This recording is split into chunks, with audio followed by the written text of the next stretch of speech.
Very good afternoon. It is the Sunday, the 29th. Sunday the 29th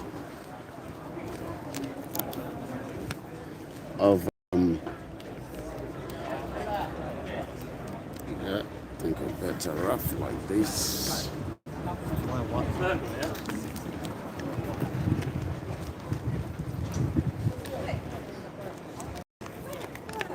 Yes, we're just getting ready for the day.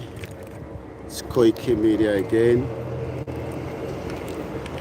We are the number one when it comes to telling you that the only way out now is Yoruba Nation. And we give you all the reason for that again this afternoon. As we are preparing for the live broadcast this afternoon, the fans are making their way into the stadium for the match that is about to kick off. The Bafe Yoruba Nation. Ẹ̀yin tẹ́ like football. Ẹ láti rántí pé àwọn kan náà ṣe wàhálà táwọn kan fi ń jẹ ìgbádùn ẹ̀ nísìn. Lẹ́yìn náà bá fẹ́ ká ní ìfọ̀kànbalẹ̀, ẹ jẹ́ ká kúrò nínú ìlú burúkú tẹ́ ń pè Nàìjíríà. Ìlú tó ní kankan tó fẹ́ offer anybody. Kò lè offer ọmọdé ní kankan. Kò dẹ̀ lè offer àgbàlagbà náà anything. So kí la wá fẹ́ para wa fún Nàìjíríà? Ẹ̀yin tẹ́ like football nílé. Gbogbo àwọn tẹ́ ń wò tán lọ́wọ́ football, gbogbo wọn ló níṣẹ́ lọ́wọ́. Bí yàn bá ṣiṣẹ́ dédé, á wá fi ìfọ̀kànbalẹ̀. Ẹ wà ń lé gan nísìn, ẹ rí football wò. So I think we're good to go now as the fans are making their way in. So let's see what's going to happen. So the fans are getting ready. It is Koikimedia, and I welcome you as we take you into the Tottenham football ground. Harry Kane is going to be joining this afternoon with the first Premier League in attendance. My name is Olayomi Koiki. It's Koikimedia as we show you around the world what is happening this afternoon, making our way into one of the most magnificent stadiums. As you can see, the fans are making their way in, in their thousands, making their way towards the magnificent. What is happening today? The 29th of August 2029, it is Watford versus Tottenham. The sound is bubbling, the environment is busy. I'm fine tell wa nílé, ẹ máa rántí pé tá bá ní ìlú tiwa náà. So what we're expecting today? Harry Kane is coming on. What do you expect? What do you think is going to be happening? His first appearance on the Premier League. Nothing to say. Okay, all right. He doesn't want to say anything. But as you can see, Antobani ticket will be making their way towards that end, to get into the stadium. Now, the question tí ó jẹ́ ká máa bíra wa ẹ̀yin tẹ́ wà nílé tí mo máa fi àlàyé ṣe fún wa ní gbogbo ìgbà ni pé now ṣé ó dìgbà tí ìwọ bá padà sí ọ̀run ló tó fẹ́ gbádùn ayé ẹ? Ọ̀pọ̀lọpọ̀ àwọn tí ẹ̀ ń wò níbí báyìí, ọ̀pọ̀lọpọ̀ wọn ló níṣẹ́ lọ́wọ́, ọ̀pọ̀lọpọ̀ wọn ni self-owned business owner. Ìwọ kẹrẹ, as you can see, ìwọ wà ní Nàìjíríà. Ó ń sọ pé Nàìjíríà máa ṣiṣẹ́, but I keep proving to us every time, every day, that country ó ti àlákà, ìlú yẹn ó ti ní problem. But àwọn politician tí wọ́n ti sọ wá di ẹrú, ó lè sọ̀rọ̀, ó lè gbìn. Democracy lẹ́ ń practice, but lótìtọ́ democracy yàn ṣiṣẹ́ nítorí pé ìjọba Buhari bó ṣe ń gbé yín ní ilé ló ń fi DSS tó yẹ kó máa lò fún nǹkan míì. They are not using it for that. So welcome again to this live broadcast coming all the way from the Tottenham football ground, the 29th of August 2029. The time, yes. So what we're expecting? 4-0. 4-0, straight up, no matter that. 4-0, easy. They're going to be playing Watford. Watford is not a very strong team. I'm sure you all know that. But Watford can turn things around here. But I guess the Tottenham football ground is going to be very, very busy. So what I'm going to be doing now, I'm at 360 degree. Láti fi stadium yẹn wọ̀nyí. Ẹ̀yìn la wà báyìí, ẹ máa wo gbogbo activities tó ń lọ, àwọn èèyàn tí ń wọlé láti check tickets wọn so that they can go into the football ground, and there's a security behind there as well. Now, ní ilé tó bá fẹ́ lọ wo football kò sáǹfààní fún ẹ nítorí pé there's tendency pé terrorist lè pa ẹ́. Yes. I saw you. I'm gonna watch that later on, and I'm gonna see you. So anyway, as you can tell, it's a very busy, bright afternoon. The fans are getting in their football, jersey, and we're expecting a big turnaround for this massive game this afternoon. Once again, it is Koikimedia live all the way from the football ground. We've just arrived, so just sit down. And know me, I think I have water as well. Let me quickly take a bit of sip because it's going to be a very talking as usual. So let's get a bit of once again, I'd like to appreciate everyone that have joined us from different parts of the world as usual. Also, we make sure that we move around with our press card as well because you never know how things turn around sometimes, but I'll just leave that like this for now. Like I say, it is Koikimedia live transmission. Ola will be heading to Ibadan. There's a court case in Ibadan tomorrow. Kakosare brief for our. So Entobawa ni Ibadan Lola a try láti attend the court tí ó máa ṣẹlẹ̀ ní court 7 ní Ibadan. Ká lè lọ sọ fún ìjọba pé Baba wa Chief Sunday Igboho is not a criminal, and the DSS has invaded his house on the 1st of July, killed 2 people. Okay, I'm going to put this one right there so that because if man, I come and disturb me. Let me put these ones away as well. I think it's better that way, like that. So, okay, I'm better off like that. And if I have to take off my ID card, I will always take it out. So for now, Koikimedia, we're live already. So tó bá di ọ̀la ní Ìbàdàn, a tún padà sí ilé ẹjọ́ nítorí pé a ti gbé ìjọba Nàìjíríà lọ sẹ́jọ́ pẹ̀lú federal government fún ilé bàbá wa Chief Sunday Igboho tí wọ́n bàjẹ́ ní on the 1st of July 2021. Wọ́n pa èèyàn méjì, wọ́n pa ológbò, wọ́n gbólógbò yẹn náà lọ. But ìyẹn lọ bẹ́ẹ̀, àwọn méjìlá ni wọ́n kó lọ. Oh yes, these are happy people. Kò ń ṣe Nàìjíríà, àwọn ilé wà happy because wọ́n ti ṣiṣẹ́ láàrin ọ̀sẹ̀. Tó bá wá di pé wọ́n parí iṣẹ́ yẹn, then they will come here and enjoy the football, and then they can go back home. Ọ̀pọ̀lọpọ̀ wọn ò tẹ̀ gbé nínú London mọ́, wọ́n gbé ní outside London. Ẹlòmíì wọ train wá, ẹlòmíì wọ mọ́tò, ó drive ara ẹ̀ wá. Púpọ̀ náà àwọn tẹ̀ ń rí, they have iṣẹ́ wà lọ́wọ́ wọn tó ń ṣe, and they're doing very well. But ìwọ wà nílé nísìn, ìwọ bàbá 40, ìwọ bàbá 50, màmá 60, ó sì ń dúró kí APC, PDP, àwọn ni kọ́ máa fún ẹ lówó lójoojúmọ́, ṣe life nìyẹn. So we're gonna take you around. And as you can see, this is one of the builders. I mean, I was showing you as at the time tó ń kọ́. Gbogbo tẹ́ ń wò yìí, a ní gbogbo resources yìí nílé. Tẹ́ bá ń wo gbogbo most of them tó ń lò yìí. I'm sure pé àwọn tó bá jẹ́ engineer, inú wọn á máa wò pé tó bá jẹ́ pé a bá ti ní Yorùbá nation, èmi náà bá fún àwọn Yorùbá government ní a kind of a building tá lè kọ́, bóyá stadium ni, bóyá ilé ni. Ní gbogbo àgbègbè yìí náà, àwọn tó jẹ́ tálíkà wa, gbogbo àwọn ilé tẹ́ ń wò yìí, council building ni. So ẹ máa fi àwòrán tí mo fi wọ̀nyí, àwọn ọlọ́pàá náà ń ṣiṣẹ́ tí wọ́n, making sure that the safety and the security of the fans is also very, very important. Thank you very much, officer. How are you? So once again, this is Koikimedia Live as we're taking you around. Again, oríṣiríṣi status àwọn èèyàn ló máa ń wá sí stadium, àwọn olówó tó jẹ́ pé owó kì mí lọ́ní, tó yẹ pé in terms of owó tó san. Now, àwọn tó jẹ́ sórí gbogbo bẹ́ẹ̀ ṣe máa ń wo bọ́ọ̀ yẹn lẹ́yìn, sórí gbogbo àwọn broadcasting kìíní wọn lẹ́yìn. Nàìjíríà ò ń ṣe ìlú sẹ́, àní kò kì í ṣe ìlú. Nigeria is not a country, so stop wasting all your energy, your time thinking that Nigeria is going to work. Kò lè work, kò yẹ nísìn. Now, Tottenham is playing today with Watford. It's not a big threat for them because they're not playing Chelsea or Arsenal, but Watford, we see how the game is going to go this afternoon.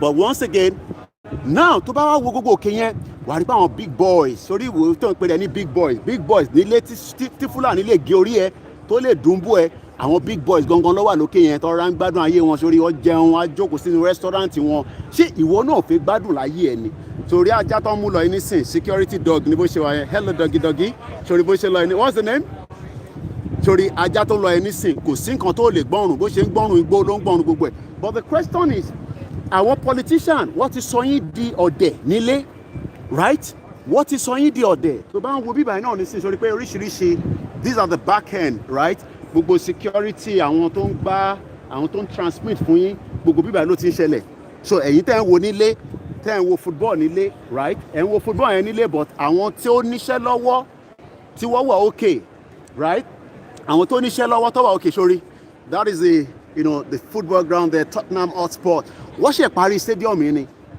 wọ́n ṣe parí ẹ̀ ni in no time lọ́ máa make owó wọn padà in no time wọ́n máa make owó wọn padà nítorí pé capacity yẹn wọ́n ti increase there but ìwọ nísìn right ìwọ ṣì ń dúró you are waiting for politician APC PDP wọ́n kọ́ stadium tì simple stadium they cannot build it simple swimming pool they cannot build it and we have so many Yorubas or èyí tẹ́ ṣe ń pẹ́ra yín lọ́mọ Nàìjíríà tó jẹ́ kó full opportunity ẹ wo bó ṣe mess up Olympic tó lọ ní tó ṣe parí we could not get one gold gba bronze àwọn tó ní disability nísìnyí ló dà pé wọ́n ṣe ń gba gold ló ń gba bronze and the question is why do you want to be in a country that doesn't have hope for you kí ni ìdí tó yẹ fẹ́ dúró síbẹ̀ right yeah ajá ń gbádùn ní ìlú òyìnbó ajá ń gbádùn so but the thing is we have people now that are still thinking about the 2023 again wọ́n tún bẹ̀rẹ̀ sí ń parọ́ fún yín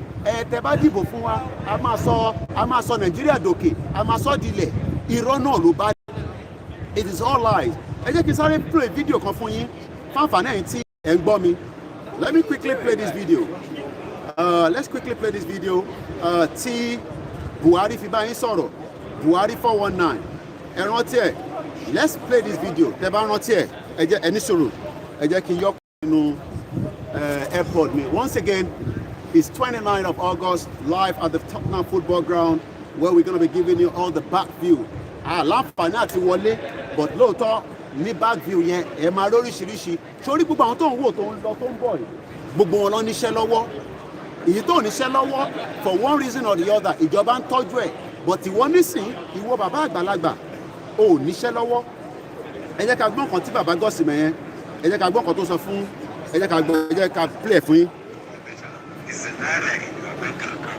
no ẹ jẹ́ kí n yọ microphone mi ẹ jẹ́ n yọ mic mi jáde so that a lè fi gbọ́ dáadáa so once again as we are moving around it is Koikimedia live transmission from the football ground mo fẹ́ kẹ́ gbọ́ ní o lókè so ìwọ sórí drone yẹn lókè sórí drone right but báwo ló ṣe fẹ́ lo drone ní Nàìjíríà tí kò ní iná kò sí internet but government ẹgbọ́n kan tí bàbá comrade yẹn ó ní àwọn ní kó lọ ra àwọn gadget tó lè fi wá Fúlàní àti Boko Haram tó ń pa yín but they refuse to do so but ẹ jẹ́ ká kọ́kọ́ sáré gbọ́ fídíò yìí ẹ jẹ́ ká sáré gbọ́ fídíò yìí this was Buhari before he came to power in 2015 nígbà tó ń campaign káàkiri tó ń parọ́ fún yín ẹ jẹ́ ká gbọ́ nǹkan tó sọ ní bíbá yìí.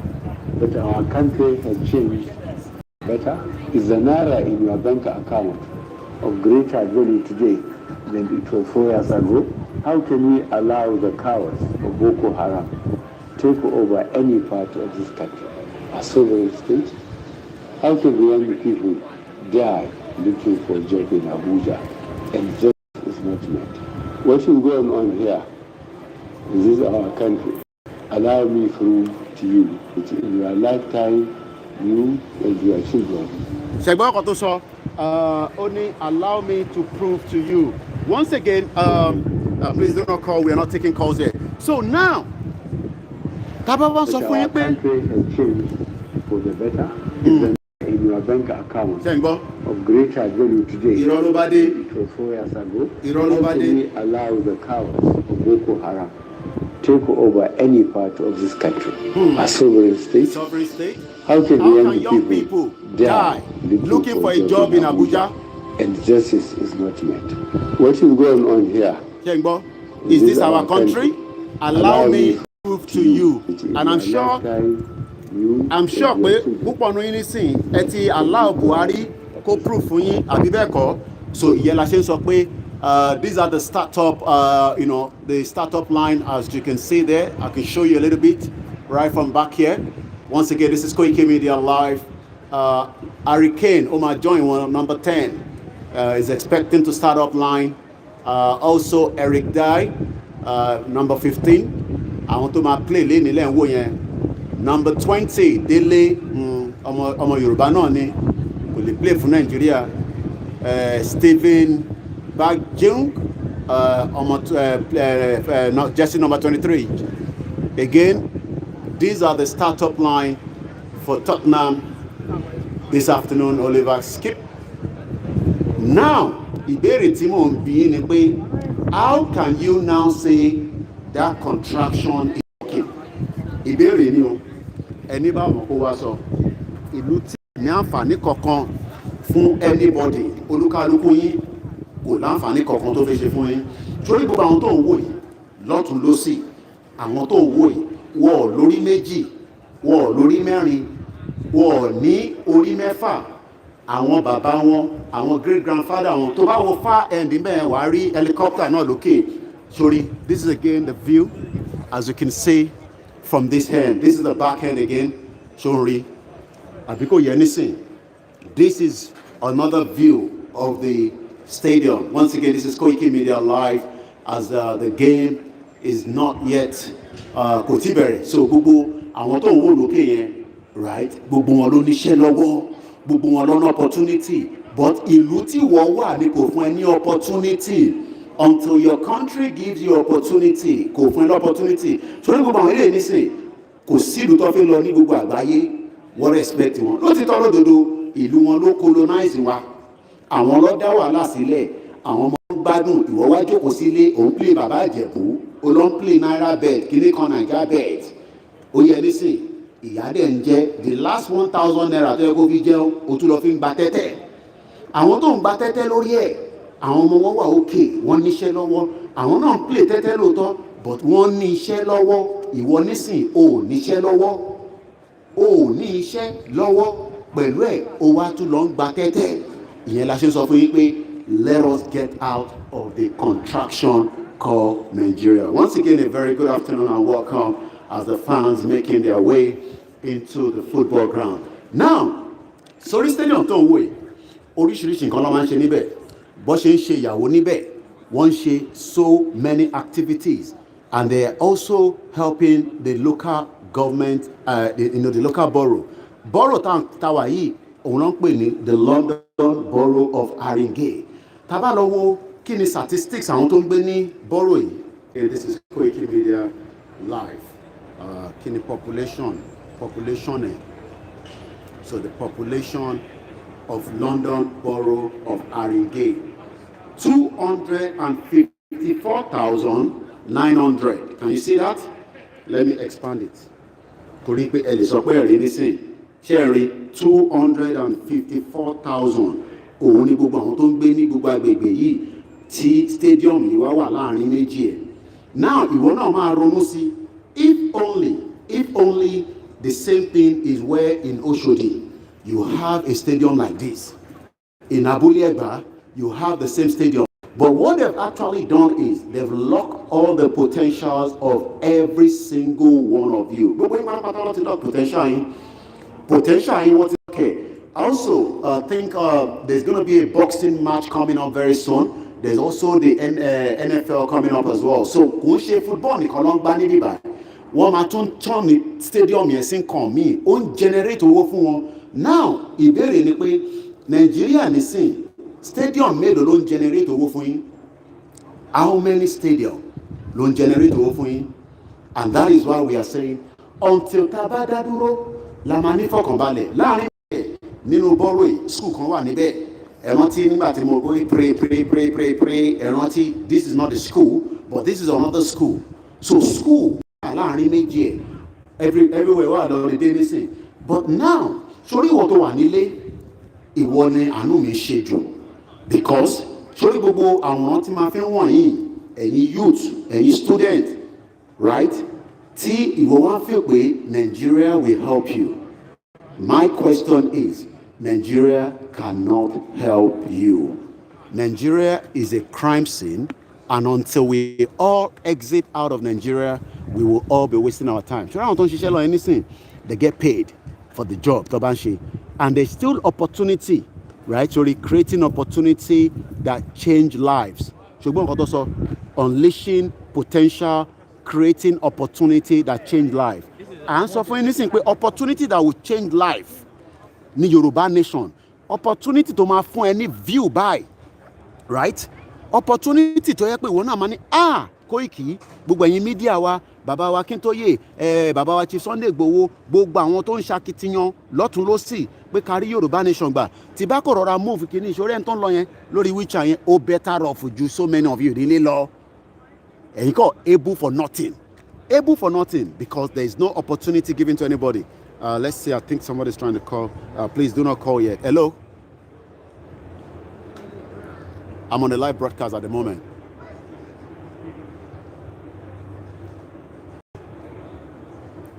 All right, I'm on a live broadcast now. Let's talk later in the evening. All right. Please do not call and distract the broadcast. I'm not taking calls. Please do not call because each of those calls are monitored again. And I'm just taking some of my own shots as well. Some of my own pictures so that we keep that on our own portfolio as well. Once again, we take you to a different stadium and let you see why we are saying that Yoruba nation, òun nìkan ló lè fún wa ní fọkànbalẹ̀. Òun nìkan ni a lè fi ní peace of mind. Now, rí school lọ, tó bá wo bẹ̀yẹn nísìn, tó bá wo bẹ̀yẹn, Tottenham Hotspur Highgate School and others leading independent school. Dream, then achieve. Èèyàn mélòó nínú yín ló lè dream and achieve ní Nigeria? How many of you lè dream and achieve ní Nigeria? Ìbéèrè ni o. What are we expecting? 5-0. 3-1. All right, we look forward. I'm going to see you after the game, and I'm going to ask you the same question again. Make sure you don't go through the other side. Come this way. Oh, the other side, yeah. Straight. When you're going back home, so that... Anyway, so now, look at it. Tottenham Hotspur Highgate School. So many. I was giving the statistics this afternoon and about on Facebook. Let me quickly tell you that statistic quickly. Once again, statistics is very, very important. And this was put together by Sarah. So I'm going to pull it up now. I think it's on the Instagram. Let me check quickly. And this was the statistics I pulled out earlier on. If you are following us on all the social media, listen to this. 2.8 million. Where is it again? 2.8 million Nigerian children are out of school in Borno, Yobe, Adamawa State. At least 802 schools are shut down. What it is school 800? School ẹ̀ ń wò ní iwájú mi. School kan lẹ̀ ń wò ní bíbáyìí. Fún àwọn ọmọ iléèwé kékèké. Ìwọ nísìn o ti ń ronú bó ṣe fẹ́ rí owó san fún àwọn ọmọ ẹ̀ tó fẹ́ wọ school ní September. Ìrònú ti débẹ̀, right?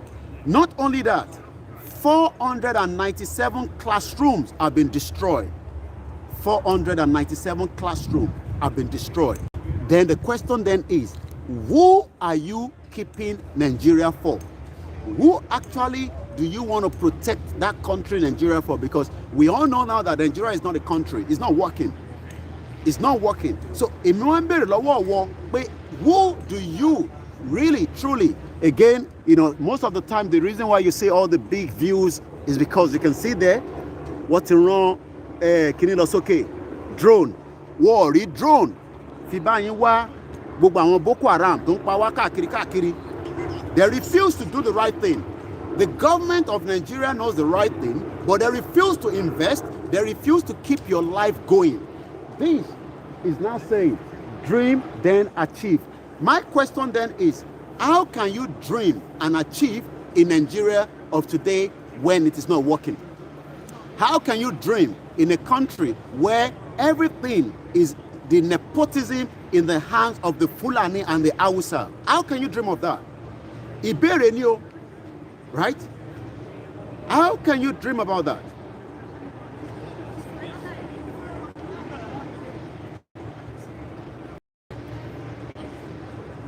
So how can you dream? So this is why we are saying that before you can dream of anything, the country must be stable. The country must be ready to fight for you. The country must be able to defend.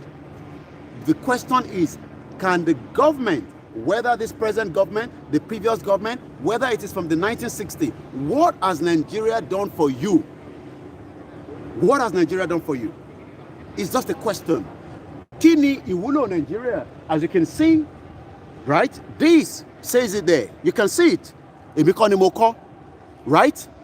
And when you come down here, let me move closer, right? Because Elenieri, so let us go together with it.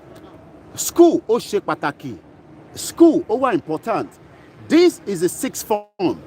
So many of us now are getting calls, support. We need a Homophilosophy school, and all that, right? How you doing? You can understand. So as you can see now, there's courtesy leading to sixth form. When you can dream it, what can you dream when nothing is working in that contraction? Then you achieve it. Kilefe achieve. You cannot achieve anything. There's nothing you can achieve because the country has killed all the dreams of so many people. Now, when you now come here, as you can see, 66% of students to the country's top university. We have a lot of you, right? Let's do something, right? With my phone. So this is my phone camera. Let's watch it and I'll say, Sherry, the moment I click on that, let's go back again. Bear with me. Once again, a very, very good afternoon. Moment Tibatigbe phone camera. This is my phone camera, and you can see it now asks me to go and open it. And then the moment I open it, straight away it's telling me what are the opportunity that is there. As you can see there, London Academy of Excellence. And that is all you can see there. So, who is telling you all the lies that Nigeria is going to work? Who is giving you that false lies? So we're going to go around now. Remember, we're still on the 360 degree. We started from here. Now we're going to be turning around. The game is going to be starting very soon. The fans are already sitting up, as you can see from behind there. What's going to be the scores? 8-0. All right, we're going to wait and see. So now, surely we're going to yellow. Gbogbo wọn ni wọ́n máa sanwó oṣù, wọ́n máa sanwó fún lẹ́nì. Ẹ̀yin máa ṣiṣẹ́, wọn ò ní sanwó fún ẹ. Àbí nǹkan tí mo sọ yẹ nísìn. And now again, we're coming back out again from another angle, right? We have so many Nigerian youths that are into sport. So right? So I'm football, right? Because opportunity wà fún wọn. They have opportunity, but opportunity osinile. That is why we are saying that there's no point trying to keep one Nigeria together because we are not one. Lola Sukom say common spouse. She spouse ni. Okay, we're gonna be seeing a lot of our fans that are different, supporting different Premier League, today. And as usual, again, what we are trying to tell us is Nigeria is a crime scene, and until we all get out of Nigeria as quickly as possible, we will never. Primary and secondary education is free for all children in UK, irrespective of status. We're reading some of your comments as well. People are no longer dreaming in Nigeria, only dream that is dreaming us now. So once again, we're going 360 degree. The fans are getting ready. I think the match is already started behind there. But what I can tell you is, you cannot dream about a country that has given you less opportunity. Right? You can hear the sound. You can feel the energy. So now, let's keep on Nigeria. My question then to you is, who are you keeping the country for? You can't be anything in Nigeria unless than to cripple your destiny. It's not just to cripple your destiny, they've killed the country completely. The Hausa Fulanis have literally shut down the whole system. If you look at the military, àwọn ló wà níbẹ̀. If you look at the economy, àwọn ló wà níbẹ̀. If you look at the United Nations, àwọn ló wà níbẹ̀. In all our embassy around the world, the Hausa Fulani are the one in charge of the immigration part of the country. I mean, part of the embassy. Lóòótọ́ wọ́n lè gbé Yorùbá man. I think it's a Yorùbá man that is currently the UK High Commissioner in London. But when you go to the immigration section, tó ti máa ṣe gbogbo ọ̀rọ̀ visa àti passport, Hausa Fulani ló gbé síbẹ̀. Wọ́n dẹ̀ mọ ìdí tó ṣe gbé síbẹ̀ so that they can use that to continue to capture us. And àwa máa wá jẹ́ second class citizen. Wàá máa jẹ́ third class citizen. In Nigeria, tó bá tún wá délé, gbogbo airport wa pátápátá, especially the one in Lagos, is controlled by the Hausa Fulani. When you go to the port authority, Hausa Fulani ni kò síbi tó lọ ní Nigeria. Hausa Fulani are literally taking charge of every part of the country.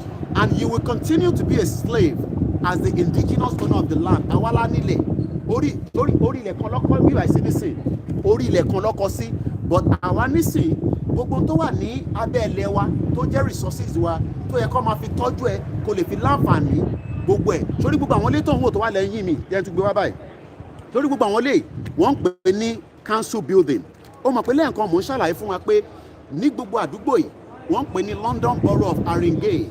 We have 256,000 people tí wọ́n ń gbé ní gbogbo bíbá. Nínú 256,000 yẹn, ó sure pé about 30,000 of them are not able to work for one reason or the other. Now it is the job and the responsibility of the government. Tí bá ní government, ó máa jẹ́ UK government. But nísàlẹ̀, ó máa wá jẹ́ local government because local government ni wọ́n gbàgbára fún. Ìwọ lọ sí Lekki nísìn, agbára ò sí lọ́wọ́ chairman Lekki, ó wà lọ́wọ́ àwọn tó wà ní òkè lọ́hùn. That means pé life ẹ̀ ò lè better. Over lọ sí Ondo State, the same thing. They've actually killed all the local government. We have 774 local government, and none of those local government are working to the full extent. And that is why we are now saying that there is no point trying to continue to work on something that is not workable. There's no point trying to work on something that you cannot fix. We cannot fix Nigeria. There's no point trying to fix it. People have tried it for 61 years. It has actually failed every single generation, from my generation downward and from my generation upward. Àwọn ìyá wa ti wà ní 70, àwọn bàbá wa ti wà ní 80, 60. They cannot go back with all the skills tí wọ́n gbà ní gbogbo àgbáyé tó ní. Àwọn tó dẹ̀ wà nílé, wọ́n tẹ̀ ti shut àwọn yẹn down, àwọn yẹn ò lè sọ̀rọ̀. So now tó bá wá ń wo gbogbo àwọn building tó ń wò yìí, sórí ilé tó ń wò yìí, right? Nínú ilé kọ̀ọ̀kan, ẹlòmíì wà níbẹ̀, ó wà disable, wọ́n ń tọ́jú ẹ̀. Ẹlòmíì, sórí kò wá sí ọmọ kọ̀ọ̀kan tó ń gbé ní borough yìí tí kódà wọ́n bí parents yẹn dá kó má ràn wọn lọ sí school. You know why? Because wọ́n máa béèrè lọ́wọ́ ẹ̀ pé ṣé ó sán lórí ni? Wọ́n máa béèrè lọ́wọ́ ẹ̀, and each one of them also have access to good quality health care. Bó ṣe ń tọ́jú wọn, well-being wọn, bẹ́ẹ̀ lọ fún wọn ní good health care, bẹ́ẹ̀ lọ make sure pé wọ́n ní dream tí wọ́n hope pé wọ́n fẹ́ níyẹn ó lè ní, kò ń ṣépè kò ń ṣe pé mò ń ṣépè fún ẹ, ó lè ní dream yẹn because the dream is not there. Nísìn tó bá wo ìṣẹ̀lẹ̀ tó ń lọ lọ́wọ́lọ́wọ́ ní Nàìjíríà, now wọ́n bẹ̀rẹ̀ sí wọ́n ti fẹ́ máa play majoka, wọ́n ti lọ interview Babangida, wọ́n interview gbogbo àwọn tó ti jalè àwọn tó dá problem sí wa lọ́rùn náà, tó jẹ́ pé gbogbo owó tí wọ́n jí, gbogbo owó tó jí tó yẹ kó fi tún, tó yẹ kó fi fún yín ní opportunity kọ́kọ́ tó ń pè ní low housing, àwọn ilé tó máa fa àwọn èèyàn sí, ẹlòmíì á sanwó, ẹlòmíì ò ní sanwó. All that opportunity is not given to you. Now let us now once again, by now I'm supposed to be playing professional football, but the country, tó bá ti mọ̀ yàn ò lè play. Now if you now look at grassroots I'm sorry, listen, let me move closer because I think at least since the crowd gbogbo wọn ti wọ football lọ́wọ́ nísìn, gbogbo wọn lọ níṣẹ́ lọ́wọ́. Now ìwọ náà máa ronú sí o lọ́mọ kékeré lọ́wọ́ nílé, sórí gbogbo àwọn tó ń pè ní grassroots yìí, right? Àìmọye àwọn ọmọ tó ń gbá bọ́ọ̀ ní gbogbo ilẹ̀ Yorùbá, but kò sí opportunity. But tá bá ti gba Yorùbá nation, tá bá ti gbà lúwa, ó ní láti stress ara ẹ.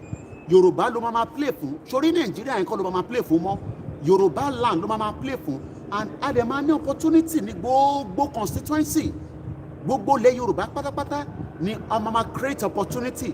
Tó bá wo eye sport, the kind of sport tó ń ṣe ní gbogbo àgbáyé, ó ṣeé ṣe pé ìwọ náà máa darapọ̀ mọ́ wọn.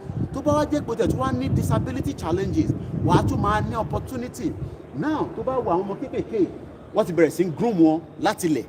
by the time tọ́mọ ẹ máa fi pé 12, 14, owó tó máa gbà ó máa ju ẹ̀yin tí ẹ wà nílé lọ because opportunity yín ti wà diminished. Your opportunity has literally been diminished because it is the union tó kó wa papọ̀. That union is not working. That union has failed millions of Nigerians, and that is why genocide is taking place in the country called Nigeria, and that is why we will continue to highlight those atrocities. Now, the country, tí wọ́n love, right? Because you're watching me somewhere now. Only Koiki saw. Gbogbo points kò make sense. I understand. But a lot of you, argument ẹ máa ń mú jáde ní pé àwa Yorùbá anywhere ọkọ̀ àwa Yorùbá they ṣe together àwa tàbá wa gba Yorùbá. Mo gbọ́ tí Dr. Malafia Obadia, I'm gonna replay that broadcast maybe later on. Tibadele. Yesterday he was in a Zoom meeting or Zoom conference, and they were asking him quite a lot of questions, right? But the point he was saying was ẹ̀gbọ́n ni báwọn ṣe Ondo ni ẹ jẹ́ ká tẹ̀sí kúrò nínú shit hole country yẹn náà because kì í ṣe kan náà pẹ̀lú pẹ̀lú àwọn Fúlàní àtàwùsá àtàwọn ẹ̀yà tó kù. So tó bá ń sọ fún wa pé because tá a bá gba Yorùbá nation kí la máa wá fi sọ pé èmi ọmọ Ìjẹ̀bú màá bá ọmọ Ẹ̀gbá ṣe àbí èmi ọmọ Ìjẹ̀bú màá bá ọmọ Ẹ̀pẹ́ ṣe. Let us get the Yoruba nation first. We will deal with all that internal problem nìyẹn. We will deal with that. But káwá máa fún wa ní feel pé because tábà gba Yoruba nation nìyẹn a máa díjà láàrin ara wa àníbára wa ṣe. It doesn't matter. Let us get the country now because tẹ́ ẹ̀ bá jẹ́ ká gba Yoruba nation nísìn ẹ mọ̀ tó máa ṣẹlẹ̀. In the long run, think about it. I'm not talking about now. In the long run, 40 years from now, add 60 years sísìn kọ́lọ̀ ń jẹ́ kí gbogbo wà láyé àwọn kan máa lóòótọ́ because ẹni tó bá wà ní 60 nísìn bí i 120 tọ́lọ̀ bá tún ṣe bí i another 30 years pátápátá 150 kò sí bá ṣe lè pẹ́pẹ́ títí tó bá dijọ́ kan a máa lọ. It doesn't matter.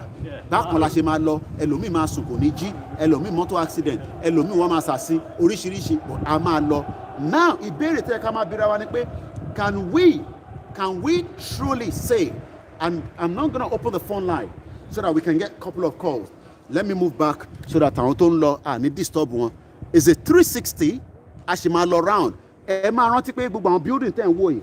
These are council buildings, and this council building is good because ẹni tó ń gbé níbẹ̀ ẹlòmíì owó díẹ̀ díẹ̀. Ṣé àwọn àǹtí ẹ̀ tó ń parọ́ fún Yorùbá Nàìjíríà máa dá ó jókòó sí ìlú òyìnbó ó fún wọn ní false hope. Your sister, your uncle, your friends wọ́n fún ẹ ní false hope pé àwọn mọ̀ pé UK lé but Nàìjíríà máa dá sọ fún wọn pé Nàìjíríà ò lè dá sọ pé Koiki ló sọ bẹ́ẹ̀. Don't let anybody fool you pé Nàìjíríà máa dá. So ẹ jẹ́ ká sí phone line because tí bá lọ sójú títì we might get more noise. Ó better díẹ̀ níbí báyìí. Let's get some of you to call us as well, but mo fẹ́ turn on. Okay, let me do this way. Let me come this way because mo fẹ́ gbé phone mi sórí. Once again, a kí gbogbo ẹ̀yin tí ẹ ti darapọ̀ mọ́ wa níbikíbi tí ẹ ti láǹfààní àti máa wò mí. Let me increase this a little bit. Tabalẹ̀ tó fẹ́ pè, we'll take a couple of calls and then we continue as well. So we're going to take a few calls. Once again, don't let anyone deceive you that Nigeria will be a better country in the next 8 years. Kódà tó bá tẹ gbé Yorùbá síbẹ̀ as an example, ká tẹ assume pé wọ́n gbé Yorùbá person síbẹ̀. Ṣé tí Yorùbá yẹn bá wá ṣe 8 years tán, kí ló máa ṣẹlẹ̀? It's just a question. So let's take a couple of calls plus 4475 9405079. While we're here, I can then set up quickly our Instagram page as well because not everybody. We're going to use gbogbo internet láti fi bá yín sọ̀rọ̀ náà la máa lò. So tabarẹ̀ tó fi bá wa dá sí, we will take calls. If not, I'm going to spin around. We're still doing 360 degree. Magbin Lord 360 around the stadium. But for now, let us quickly go live as well on Instagram, and then we continue to educate so many of us that have no understanding while we are saying Nigeria is not working. It's a crime scene and it can never work. So now, let's come back to the situation in Nigeria right now is quite tense. And more reason to say tense. It's tense in the sense that they know the right thing, but they are not ready to do the right thing. They don't want to do the right thing because doing the right thing, right, for them, doing the right thing. Okay, we're live now on our Instagram page as well, and I'm sure we're going to get a few more people joining us. So we have a caller coming through now. Let's take the call straight away. Hello, caller. Hello, my brother. Good morning. Good afternoon. Good afternoon, sir. Yeah, good afternoon. The White Lion. Ekabo. Yeah, about the book where Àmín, àmín.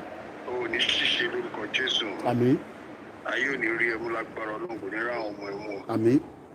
Gbogbo àwọn tó nífẹ̀ẹ́ pátápátá ayé ò ní rí wọn mú. Àmín. Iṣẹ́ yìí kò ní jẹ̀bi lórí ẹ̀ lágbára. Àmín, àmín. Gbogbo àwọn tó fẹ́ jẹ̀bi lórí àwọn ló máa jẹ̀bi lórúkọ Jésù. Àmín. Nítorí àwa mọ̀ pé iṣẹ́ takuntakun ló ń ṣe. Lórí ọ̀rọ̀ tí mo tẹ̀ kọ́kọ́ bá ní last one yẹn wípé àwọn tó wà nílùú ìbò àwọn àǹtí wa àwọn ẹ̀gbọ́n wa máa ní Nàìjíríà máa dà olórí burúkú ni wọ́n mo sọ́rí láti sọ olórí burúkú torí most of them èmi náà níyàn lọ́hùn dáadáa nǹkan tó máa ń sọ nìyẹn but nítorí pé téèyàn bá kàn ní ìdí ẹ̀bùn wọn èèyàn máa dákẹ́ èèyàn mọ̀ pé irọ́ ló ń pa àwa mọ̀ pé irọ́ ló ń pa ṣùgbọ́n lẹ́nujọ́ mẹ́ta ìkan nínú wọn tó tiẹ̀ jẹ́ pé ẹbí mi gan mo ti try láti bá wọn sọ̀rọ̀ ní gbogbo last year dáfíjọ́ bẹ̀rẹ̀ ó ṣàmìlí tó ń sọ̀rọ̀ náà. mo ti try láti bá ogun wọn sọ̀rọ̀ mo ti pè wọn ìwé kan ti ẹ̀ dá sí ọ̀rọ̀ tó wà ní. wọ́n ní kò sí tó kọ́ àwọn.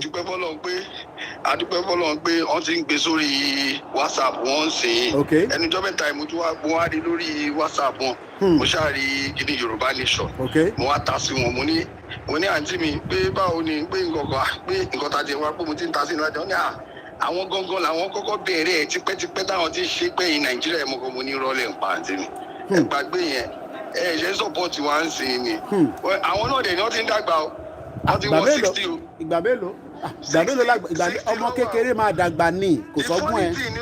the funny thing ni wípé gbogbo nǹkan táwọn gan fẹ́ ṣe sí Nàìjíríà nítorí pé wọn trust ẹni wọn trust ilé kò sí trust ń bẹ̀. mo ló ti fi wá ọ̀dẹ̀ lè wálé anyhow. because the system is not working system will work now bẹ́ẹ̀ni system tó bá ń work ní ọmọ rẹ̀ fi kọ́ sílé.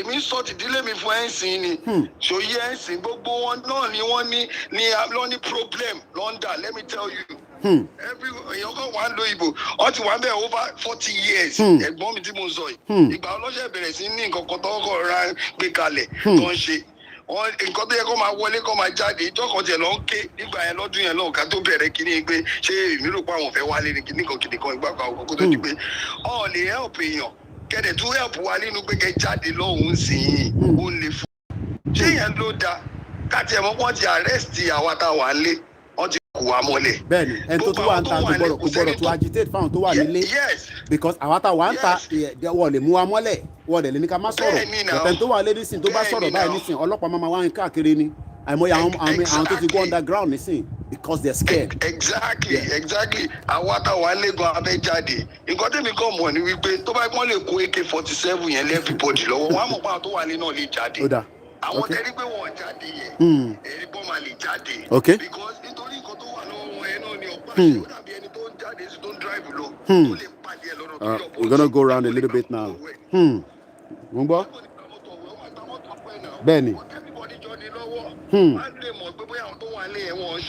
Bẹ́ẹ̀ni. Thank you very much. Àmín, àmín.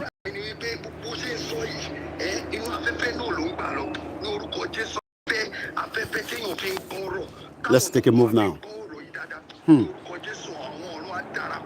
Àmín. Àmín. Bẹ́ẹ̀ni. Wọ́n ṣe o bẹ́ẹ̀ni. Bẹ́ẹ̀ni. Thank you very much. Thank you. Àmín Ọlọ́run. Lágbára Ọlọ́run. Àmín. Thanks very much. Àmín Jésù. Àmín. Yeah. Àgbọ́yé. Ọ̀rọ̀pàdúró gbà ni wọ́n ṣàìsàn internal sickness wà lára gbogbo wọn bó ṣe rí yẹn. Ó ṣàwọn ìtẹ́rí yẹn nìkan o, àwọn tẹ́ẹ̀rí kan internal sickness. Mo ní láti sọ̀rọ̀. No problem. No problem. Oye. Àgbọ́yé. Hey.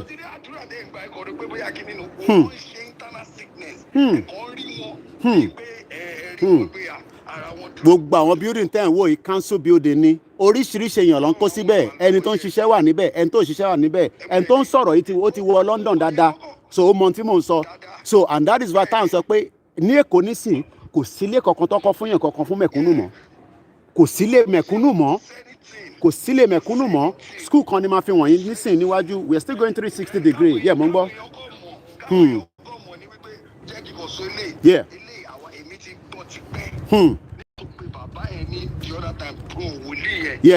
Yeah.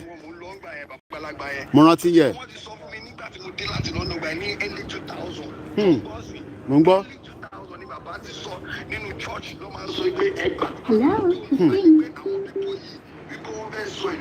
Muslim country ni kò ṣe nǹkan tó ṣẹlẹ̀ l'Afghanistan ló fẹ́ ṣẹlẹ̀ nǹkan tó ṣẹlẹ̀ ní Afghanistan kọ́lẹ̀ ló fẹ́ ṣẹlẹ̀ wọ́n yín wà ní orí ọ̀fẹ́ sí ni wípé gbogbo wa kọ́ ni Arab ní country that is the reason why nítorí àwọn òṣèlú Arab ní gbogbo àwọn other countries ní gbogbo wọn nítorí pé Christian and Muslim ló di inú ìmú àwọn Christian kò ń gba àdúrà wọn ń gba àwẹ̀ nǹkan tó lọ́run ṣe ń yí ìmọ̀ wọn padà nìyẹn.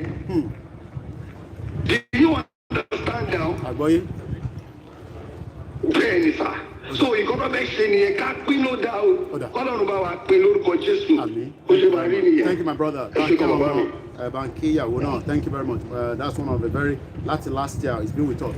Now ṣẹ́rí gbogbo tàbá sọ pé hope Mafi which is on this side ẹ yẹ ká tẹ kọ́kọ́ fi school yẹn wọ̀nyí again ẹ rántí pé we are going 360 and tó bá plus 44 the number has been pinned down is plus 450500979. This is the beauty of also okay I think we have a call coming all the way from US. Let's go straight to the caller like sorry speaker. Hello caller. Hello, ẹ káàbọ̀ sórí ètò. Yeah, ẹ kú iṣẹ́ takuntakun. Àwa nìyẹn we're live at the football ground Tottenham versus Watford. Kí lè fi bá wa sọ ẹ bá wa dá sí. Ọlọ́run máa fún yín ṣe o Ọlọ́run máa wà pẹ̀lú yín o. Àmín. Ẹ ní kú sọ́nà bí èéfín. Àmín. Lágbára Ọlọ́run a máa jọ gbé ọ̀rọ̀ Yorùbá nìkan. Lágbára Ọlọ́run. Wàhálà yóò dìjà sásán. Àmín. Gbogbo àwọn oníkẹ́ ń jà fún àtàwọn ọmọ Yorùbá tẹ̀ jà fún gbogbo ọlọ́mọ máa san orí fún yín lágbára Ọlọ́run. Àmín. Ṣé ẹ̀yin kan tí mo fẹ́ sọ nípa ọ̀rọ̀ àwọn èèyàn wa ni wípé àwọn Yorùbá wa tí nǹkan bá ti kàn wọ́n ní egungun imú báyìí wọ́n ń dìde. Gbogbo ariwo tẹ̀ ń pa látọjọ́ yìí ẹlòmíì sì ń sọ pé ẹ má dá lóhùn àwọn bòbá yìí irọ́ náà ń pa ìní kan náà ń ṣe ẹ̀yẹ ṣáà máa ṣe sí. Ṣé barista kọ nǹkan gbà kan ó ní you go cry like baby o ìwọ kó ìpínkọ́ o ní cry like baby o. Ṣé ẹ̀rí gbogbo àwọn Yorùbá tó ń dìde àtọba wa àti òye ẹ fún wọn lè jẹ́ kó máa sọ̀rọ̀ wọn gbogbo ló máa cry like baby gbàtí kí ni ìbá ṣẹlẹ̀ tó bá dé. Àti eégún ńlá ní kẹ́yìn ìgbàlẹ̀ àti eégún kékeré eégún ńlá gan wàá sáré jáde láti gbàlẹ̀ kò ní mọ bí tó máa sáwọ̀. So ẹbí wọn sílẹ̀ àwọn tó ń bọ̀ yóò dá èèyàn kankan mọ̀ wọn àti ara wọn nìkan náà mọ̀ wípé èmi ni muslim kan náà ni wá irọ́ ló pa muslim tó jẹ́ òjẹ́ nǹkan kan wájú wọn àwọn ara wọn nìkan náà mọ̀. So tí o bá rò pé bóyá orí nǹkan gbẹ̀mí lórí ìwọ̀n ṣe kíní kan gbogbo ló máa káyìlá gbèdé wọ́n á sá eré láì bójú ẹ̀yìn àtọ́ba àti ìjòyè kí jẹ́ kó máa sọ kó máa hàn so ẹ ṣáà máa ṣe ti ń lọ ẹ yí èyí ọ̀rọ̀ lára wọn tó bá yá. ẹ ṣé gan ni. Thank so you. ọlọ́run á fún yín ṣe. ẹ ṣé gan ni. Now mo fẹ́ fi school wọ̀n wá, mo dúpẹ́ lọ́wọ́ alàgbà wa bàbá wa tó pè tán, ẹ ṣe sùúrù díẹ̀ tí bá tún ní a bit of mo fẹ́ move a little bit. We're still going 360, ẹ rántí ibi tí a ti bẹ̀rẹ̀, ẹ ṣáà máa wo view yẹn. Now mo fẹ́ fi school yìí wọ̀n wá. This is a school, right? Ọ̀pọ̀lọpọ̀ àwọn èèyàn wá wà nílé nísìn, ìrònú ti dé bá wọn, àwọn ọmọ wọn fẹ́ wọ school. Báwo la ṣe fẹ́ ṣe, kí la máa ṣe?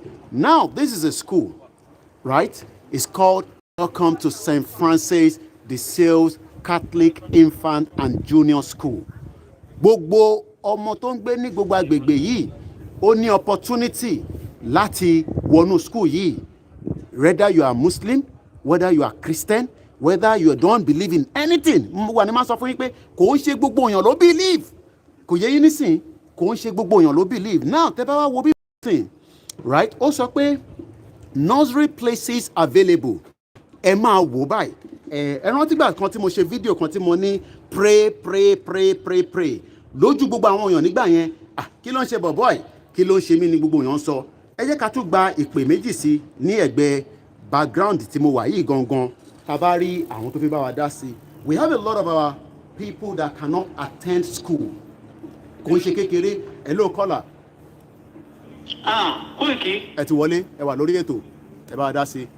Ọlọ́run máa tún ilé àtọ̀nà ẹ ṣe o. Àmín Ọlọ́run. Bó ṣe ń ṣe yẹn, gbogbo àníyàn yẹn fún ilẹ̀ Yorùbá, Ọlọ́run á jẹ́ kó di ṣíṣe. Àmín. Sórí mo fẹ́ sọ̀rọ̀ ní pé sórí travelling is education. Tó ń ṣe kékeré. Pé kéèyàn travel lásán education ni. Tó ń ṣe kékeré. Àwọn èèyàn wa ò jáde, ojú wọn ò là. Wọn ò mọ̀ bí gbogbo ẹ̀ ṣe ń lọ, gbogbo àwọn youth wa wọ́n kàn láre ni. Wọ́n yẹ graduate sí Nigeria produce every year ní university, ní polytechnic, ní NCE, teacher training college, gbogbo ẹ̀ ni wọ́n produce every solid year. But àwọn ò jáde, wọn ò rí bó ṣe ń lọ, so wọn ò mọ̀ because ìjà youth ni. So ìjà youth ni, but wọn ò jáde, èèyàn mélòó ló ní data láti lọ wá ní owó láti ra data láti fi lè gbọ́ gbogbo eléyìí because you are educating us, you are just like our pastor. Gbogbo àwọn pastor tó wọ́n dákẹ́ yẹn, gbogbo àwọn bishop tó dákẹ́ yẹn, you are representing them. Gbogbo ẹ̀yin agitators yẹn, you are our pastor for now. Iṣẹ́ tẹ́ ń ṣe yẹn, iṣẹ́ gidigidi lè ń ṣe. Iṣẹ́ gidigidi lè ń ṣe, gbogbo ẹ̀yin agitators yẹn, iṣẹ́ gidigidi lè ń ṣe. You are our pastor. You are representing us. You are not our voice. You are our eyes. You are our eyes now. Continue nínú nǹkan tẹ́ ń ṣe yẹn. Continue. God is involved in Yoruba nation. God is involved. We can digress a little bit. Go ahead. We can sọ̀rọ̀ nípa Dangote. Go ahead. Dangote bought expanse of land ní Ogun State. Wọ́n ti wá ṣe research. Wọ́n rí limestone ní Ogun State. He bought that land over. Expanse of land, gbogbo àwọn baálẹ̀ yẹn pátápátá ni wọ́n fún ní owó, wọ́n fún wọn ní owó. Àwọn present wọ́n mọ̀ nípa ẹ̀, president governor wọ́n mọ̀ nípa business yẹn. He made them a stakeholder in Dangote company. Wọ́n gba ìṣàkólẹ̀ ní every year. Royalties wọ́n gbà. For now, Dangote ti expand, ó ti make profit. All establish refinery. Gbogbo wa ò ní they are not stakeholder in that refinery. Inú Dangote nìkan wọ́n ti ní stake. Now, ó ti lọ kọ́ refinery. Kò sẹ́ni tó ní stake nínú refinery ní Dangote. Ẹ wá Hausa ẹ̀wọ́ ọpọlọ àwọn èèyàn wa. Ẹ ká tán ẹ̀ báyìí. Mo ń gbọ́ yín. They put the destiny of the nation in the hands of a man. Ọjọ́ ilẹ̀ Yorùbá ló fi sí o. Ọjọ́ Yorùbá nation. Dangote máa sọ tax. Bẹ́ẹ̀ni. Wọ́n máa sọ tax. Èló ni wọ́n ta sìmẹ́ǹtì nísìnyí. Bẹ́ẹ̀ni. Èló ni wọ́n ta sìmẹ́ǹtì fún wa nísìnyí. Ó ní ọ̀wá jẹ, wọ́n ti tà wá. Gbogbo àwọn nǹkan tó yẹ kí wọ́n ṣe, wọ́n fi méjì fún wa ní owó, káwọn yóò tún ọkọ̀ rí ilé ayé jẹ, wọ́n kàn ń jẹ ìyá ni, wọ́n kàn rán màá bá òtún ní. Kò síṣẹ́ fáwọn youth, kò sí ná. When there is no light, tí ò sí ná ní ìlú, you begin to think you cannot think straight. Bẹ́ẹ̀ni. Wọ́n máa láyà kára This has to change. We need young nation. Let our youth wake up. Let them stand up. Let them stand up. Actually, continue. I will not take much of your time. Thank you very much. God is with you. Thank you very much. You are blessed in Jesus' name. Amen. Adúpẹ́. Mo dúpẹ́ lọ́wọ́ gbogbo ẹ̀yin tí ẹ ti darapọ̀ mọ́ wa. Welcome to the 29th of August 2021 as we continue to show you the background of the Watford Tottenham. The game has already started as I speak to you right now. We have a library here, a local library. Most of the roads are closed, people cannot park, especially when there's a football match. So we're going to stand here a little bit. This is now also the front view of the stadium. I'm sure a lot of you must have either seen it one way or the other, but it's also, again, this is a library, as you can see there, right? Right underneath there, look here, àwọn èèyàn ń gbé níbẹ̀. Ṣé gbogbo àwọn ilé tẹ̀ ń tọ́ ìwò yìí, like I always say, council building ni ẹlòmíì ti ra tiẹ̀. Àwọn parents wa kọ̀ọ̀kan tó dé bíbá in the 80s, wọ́n ti láǹfààní àti ra tiwọn. Kò ń ṣe àwọn politician tó jí owó Nàìjíríà là ń sọ mọ́ o. À ń sọ àwọn tí wọ́n ṣiṣẹ́, wọ́n ti wá láǹfààní àti ra tiwọn. Àwọn tó ń gbé lókè, ẹlòmíì ra tiẹ̀, ẹlòmíì san díẹ̀díẹ̀, ẹlòmíì council ló ń support ẹ̀. But now, tábà wá síbí báyìí nísìn, right? I always say to us, this, right?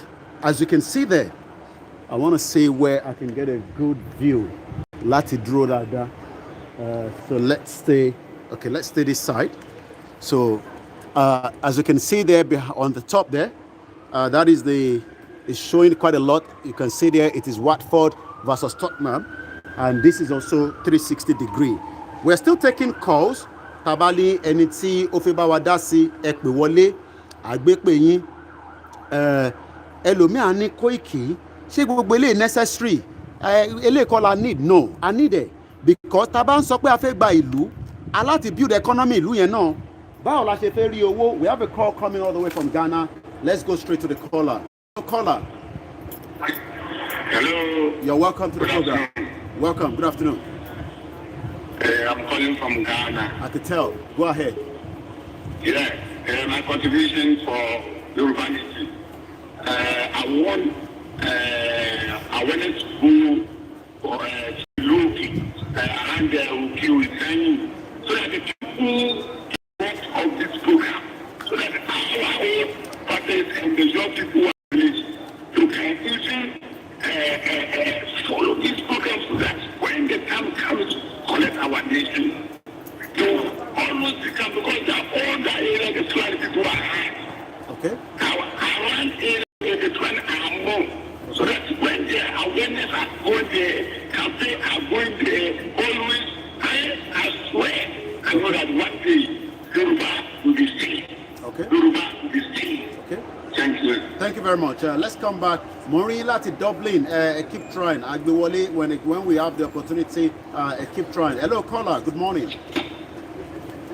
We are live Tottenham Football Ground. It is enlightenment, economy reason, security reason. Everything will also be contained in the Yoruba nation. Go ahead. I'm going. Yes. Go ahead. Go ahead. Ami. Gbogbo ìfẹ́tẹ́ ní sílẹ̀ Yorùbá lágbá Ọlọ́run tó bá dé àríwá ìtì o. Àmín. Ìlàkàkà yín lórí àwọn ọmọ Yorùbá sábà gba Yorùbá nation wọn ní gbogbo ìwọ́nṣẹ́ sílẹ̀ o. Àmín. We are very grateful. Thank you very much. Àdéhùn tẹ̀lé programu. Thank you. Àdéhùn lọ́pọ̀lọpọ̀. Adúpẹ́ fọ́lọ́run. Mo máa ń sọ fún yàn pé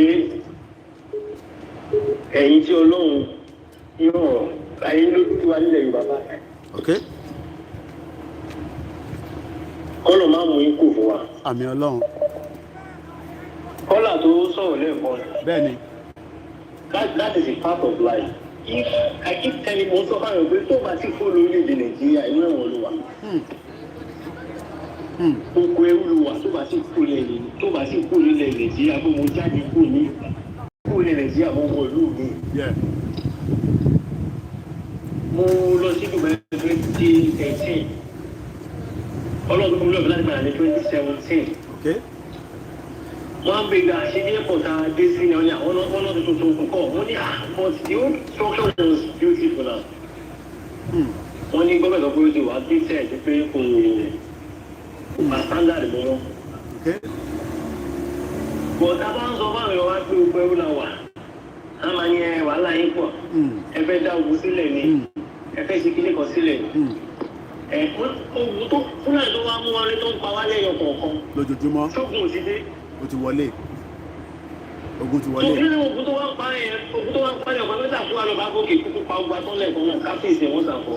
Okay. Mo wí gbogbo pictures tí iṣu rẹ̀. I feel so bad about this point. Lọ́dọ̀ olówó lọ́wọ́ tó wa. Níbo wọ́n ní? Wọn ò ní anything, wọn ò ní kọ́. Resources tó wà ní abẹ́ ilẹ̀ Yorùbá kò ń ṣe kékeré. Massive resources ní. Kò ń ṣe kékeré rárá. Àwọn kan lè wà jókòó fún ẹ̀kọ́ náà àwọn tá a kàwé. Àwọn ọ̀dọ́ lè rí sọ. Gbogbo ọdún ó lọ bá bá wọn kàwé àwọn lè rí ṣe. Torí ẹ̀ ní irú ìgbà Yorùbá lù sùn. Kò sí nǹkan tó kàn ṣe é yóò lọ sùn. Àdètò wa ń sọ bàbá wọn àgbà kan wọn ní kó má bu a máa bú wọn. Ó dà. Àgbà tó bá sàgbà ló wọ́n jì ẹ̀dì yá tẹ̀lé. Then let's move a little bit again. We'll keep moving. All right. Ẹ ṣé gan ni bàbá wa ẹ bá wa tètè rán kálí get as many people as well. Ẹ bá wa tètè ṣe. So point tí mo fẹ́ fà yọ sí ni wípé ṣé ń gbọ́ mi? Mo ń gbọ́ yín. Tí mo jẹ fẹ́ sọ mo ti bá bàbá àwọn ọkùnrin náà sọ̀rọ̀. Let us have central of governing body lórí Yorùbá nation. Okay. Over important central for Yorùbá nation. Okay. Ibi tí ẹ̀kọ́ta abẹ́ wà report ibà la fẹ́ report ibi kọ́ bá la fẹ́ máa ṣe. So your directives will come from there. Okay. So ìyẹn ní ẹgbẹ́ ká ẹjọ́ bá ṣẹ́ ni lórí. Ó dà. The central governing body agbódò nílẹ̀ Yorùbá àtàwé náà Bẹ́ẹ̀ni. a lè jáde. Bẹ́ẹ̀ni. So màá kó wa lẹ́nu kó máa bẹ̀ sí ni. Okay. Ọlọ́wọ́ wa pẹ̀lú wa. Eshegani, thanks very much. Eshegani, we're still, taking the calls. Let me drop it down. I'm not sure what the field looks like. Let me quickly check. Once again, a very good afternoon and welcome. We have a call coming all the way as well from US or Canada. I'm not sure. Hello, caller.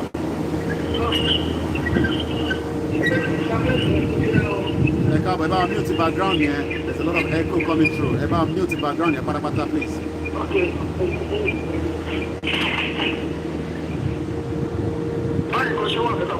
Yes, as long as the battery are muted. The back page in yara, in one yara lo, can only my go conversation here. All right, go ahead. I'm going. Okay, you're going to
Mama. All right, I say on it. Thanks very much.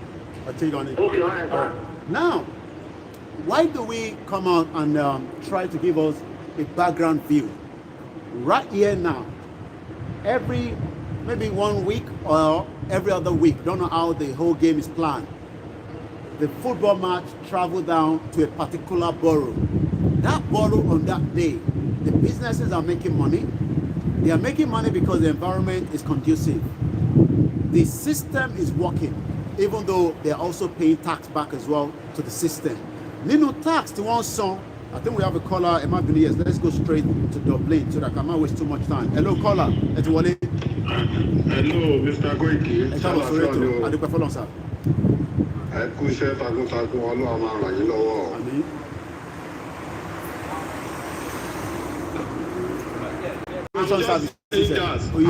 I'm just saying that. Could they just come 5,000?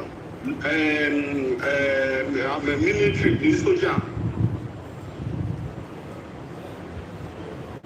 I'm a custom, I'm a immigration, I'm a so gbogbo àwọn tó ń rìn káàkiri tó pé àwọn ní graduate tó ń jókòó sójú kan tó ń mọ nǹkan tó máa ṣe tí ìyà ń jẹ everybody. Ẹ máa sọ pé kọ́ máa sẹ́ndì owó rọ́bìṣì náà ni. But ẹni tó bá níṣẹ́ lọ́wọ́ tó fẹ́ máa tọrọ owó lọ́wọ́ anybody ni. Wọ́n á ní pé àwọn boys ń ṣe ìyàwó wọn náà ṣùgbọ́n ṣé tó bá níṣẹ́ wọn tó bá níṣẹ́ lọ́wọ́ ta ló fẹ́ jalè? Tó bá níṣẹ́ lọ́wọ́ ta ló fẹ́ jalè? Ta ló fẹ́ jalè? Kò sí náà. Àwọn bàbá yẹn wọ́n dákẹ́ wọ́n ti fi ayé àwọn ọmọ sí wọn. Wọ́n máa rò pé kí ló kàn wọ́n ó máa kàn wọ́n very soon. Ó máa kàn wọ́n very soon. Ṣèlú àwọn ọmọdé àṣẹ pé ókè wọ́n yọ àwọn delegate àwọn gómìnà mẹ́ta wá sí pé kí wọ́n máa apologize fún Buhari ní ilẹ̀ Yorùbá pé gbogbo àtọ́sí tó kọ́ mi pé kí wọ́n máa apologize fún. Wọ́n tàn wọ́n ní gbogbo àwọn gómìnà sí wa yẹn private jet tó sì ìlú wọn ni wọ́n máa gbé wọn já wọ́n á yà wọ́n lẹ́nu nǹkan tí wọ́n fún àlè plan. Ọmọ bẹ́ẹ̀ni èkó ló ti sọ kí nìyẹn fún wọn ilé àbúrò mi ló ń gbé bíbá ẹ̀ ó ní tọ́ba ti lè dé gbogbo mo ló sì tán ní south west ó náà sì gbà tán. Bàbá ẹ̀ jẹ́mi ni bàbá ẹ̀ lọ́ra lẹ́nu ọjọ́ mẹ́ta yìí. Gbogbo fámìlì ẹ̀ lóní bàbá nìkan ló wà Nàìjíríà. Ṣèbí mọ́là ni àbí Fúlàní ni. They are still a lot. Tẹ bá wo gbogbo system sí outreach àwọn Fúlàní yẹn tó jẹ́ pé àwọn tó ń lẹ́nu tó kàwé tó ń wà educated wọ́n ti kúrò náà. Wọ́n ti kúrò Nàìjíríà tó ẹni wọ́n lajú tẹ̀lé ẹni kékeré náà ni wọ́n rí àgbà àwọn onígbà tó tẹ̀lé ní Afghanistan. Wọ́n máa tẹ̀lé Nàìjíríà tó yóò bá pè. Ọlọ́run àwọn ogun alọ́wọ́ ẹ sí ìjọba àti àwọn ọlọ́run àgbà ẹ gbé ilẹ̀ lágbára eré ìtàgé ọmọ.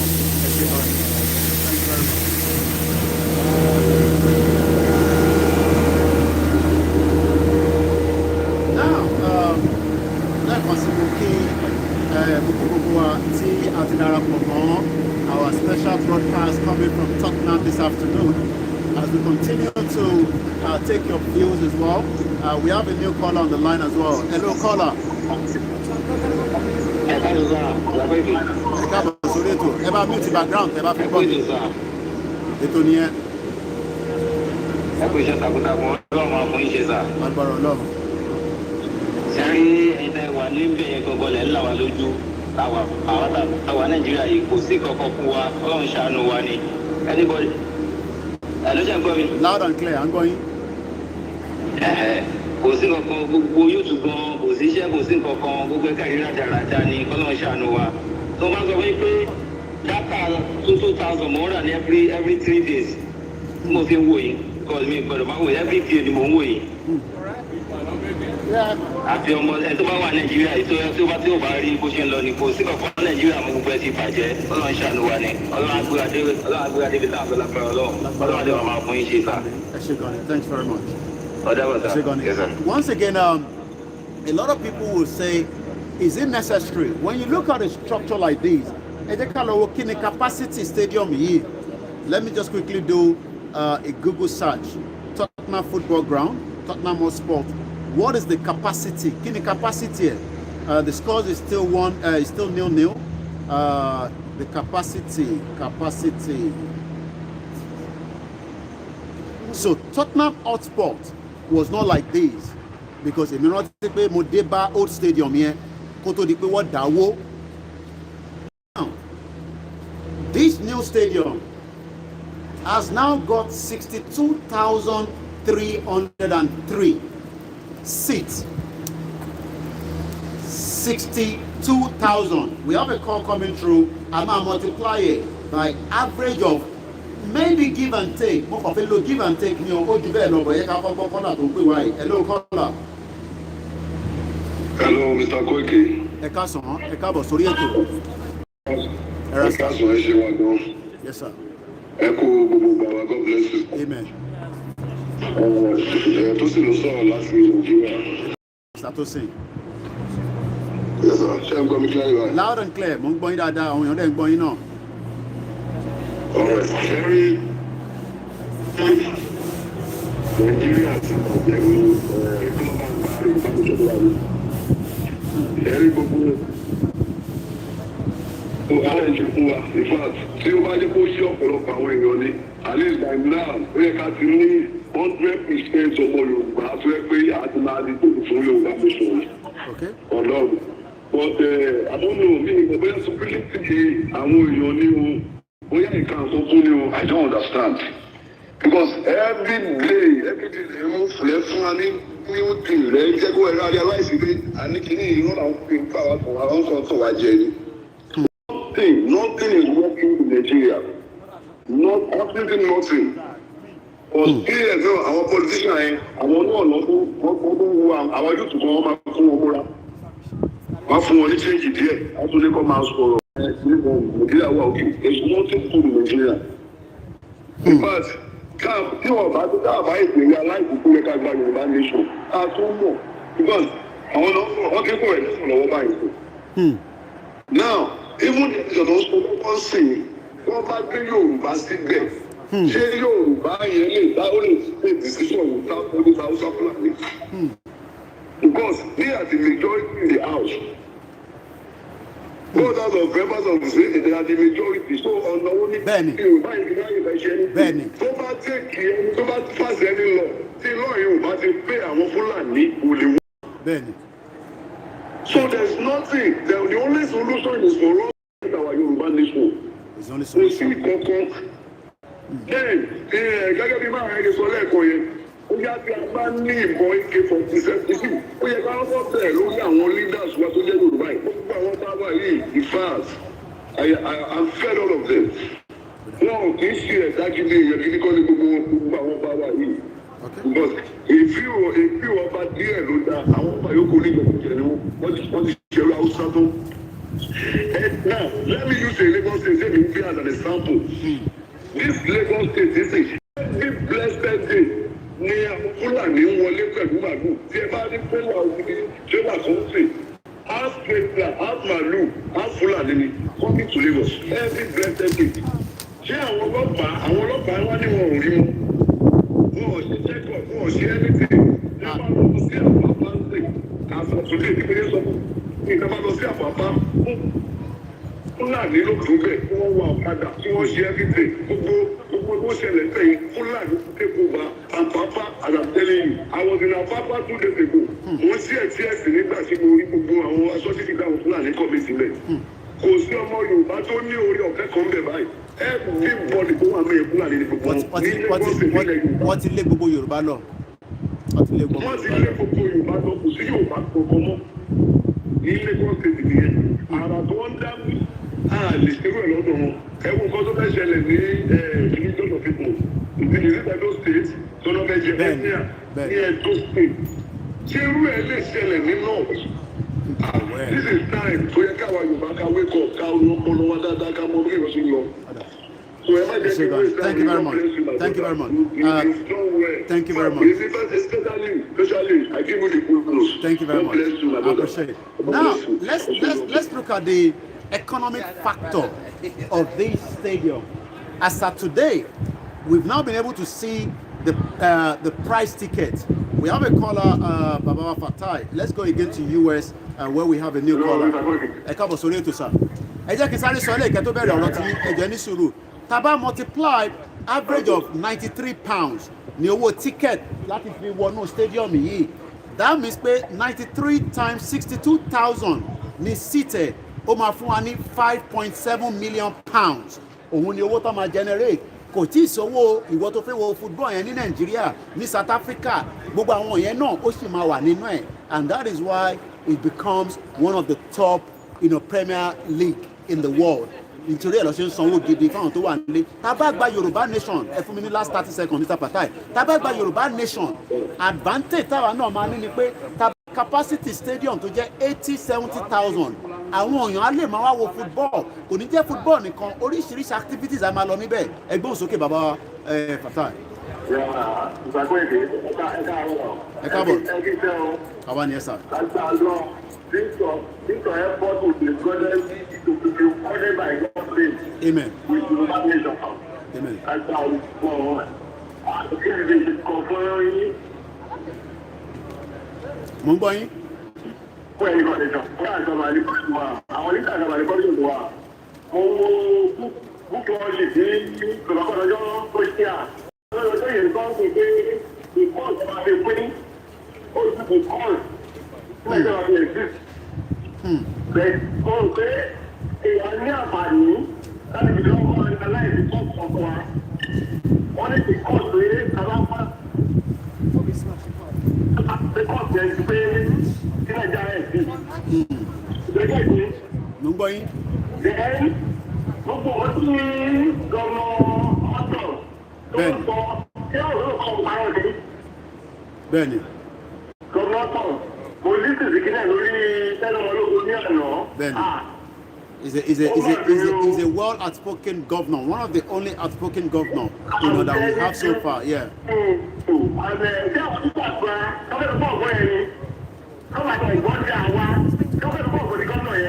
Ogbo, Buhari can never be understandable. That's fish the right thing.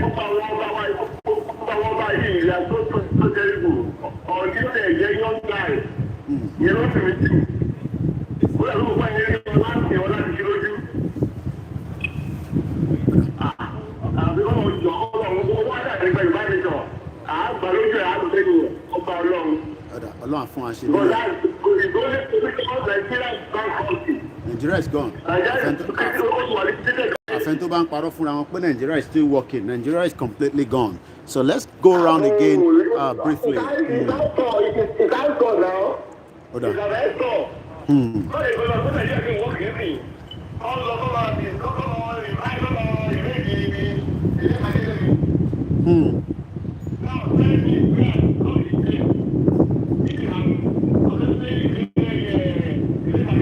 Bẹ́ẹ̀ni, kò síbi tó lè gbé ẹ̀ parọ́.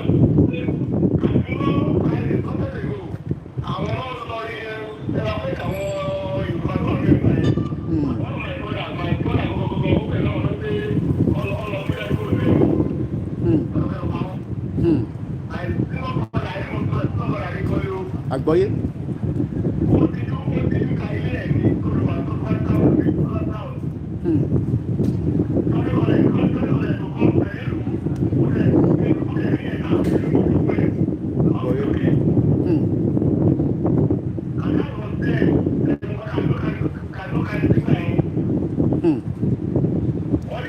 Again, another view from this end.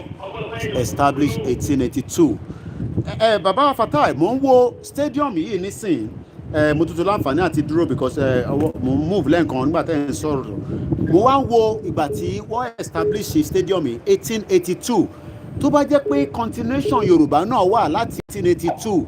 Ṣé mọ̀ pé àwa náà ti máa wà ní pé a fi kọ́ stadium báyìí. Kí ló wá ṣe wá gan táwọn èèyàn sì ń sọ pé ká dúró sínú Nàìjíríà?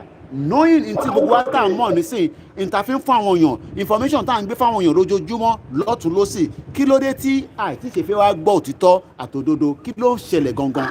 I just don't know ló táwọn èèyàn then àwọn onídàgbà ẹ̀rọ they are so self-centered they know the good but they are not ready to do the real something they know the good the personal interest wọn olówó àti olùjọ́lógún ọ̀rẹ́ ọ̀pẹ́ personal interest yẹn kò lè rà kí ló bá dé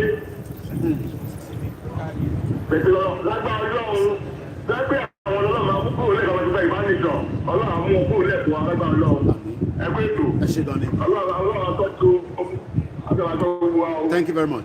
Now, mo dúpẹ́ lọ́wọ́ bàbá tó pè tán. There's still a couple of calls coming, and tó bá sì fi dá sí, you still have, the line on as well. Now, this stadium was established in 1882. Láti 1882 yẹn, one grow, one manager. Now they have a capacity. Mo fi wọ̀nyí lẹ́ẹ̀kan. They have a capacity of 62,000. 62,000. Okay, from 60, no, it might be, yeah, from 62,303, which one is 62,850. Can I give and take 63,000? An average ticket to bá fi wọnú stadium yìí tó fi lọ wo football wàá ní tó £100 lọ́wọ́ £100 93 point something ni mo rí lẹ́ẹ̀kan 93 ó dẹ̀ tún depend lórí game because game Chelsea tí mo fi wọ̀nyí lẹ́ẹ̀kan ó dà ń pín yẹn ló jẹ́ kó wọ́n 93.98 bí a game ru Watford nísìn ó lè wà ní bí a bí 60 65 bí 70 and the question is èyí tẹ́ wà nílé kí ló ń fún yín ní hope pé Nàìjíríà máa turn around kí ló ń fún yín ní hope pé one day Nàìjíríà náà máa wá dàbí ìlú òyìnbó tí mo fi wọ̀nyí because tó bá jẹ́ pé Nàìjíríà fẹ́ dàbí ìlú òyìnbó ni gbogbo owó tí wọ́n ti rí nínú crude oil láti ìgbà tí a ti ń ta crude oil jáde ó jẹ́ ká ti fi replicate so many things tó máa fáwọn èèyàn ní opportunity táwọn èèyàn tó ní fẹ́ sá jáde kúrò ní Nàìjíríà. We have a caller coming through. Let's go straight to the caller. Hello.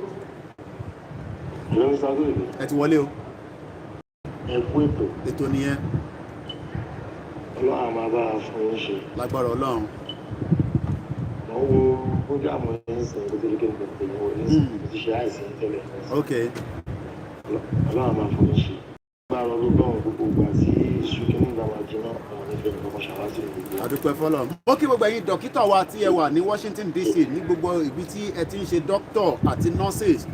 Mo dúpẹ́ lọ́wọ́ gbogbo yín. Thanks very much for watching us in your homes. Adúpẹ́ fún gbogbo àwọn ọmọ wa náà tó wà nínú ilé.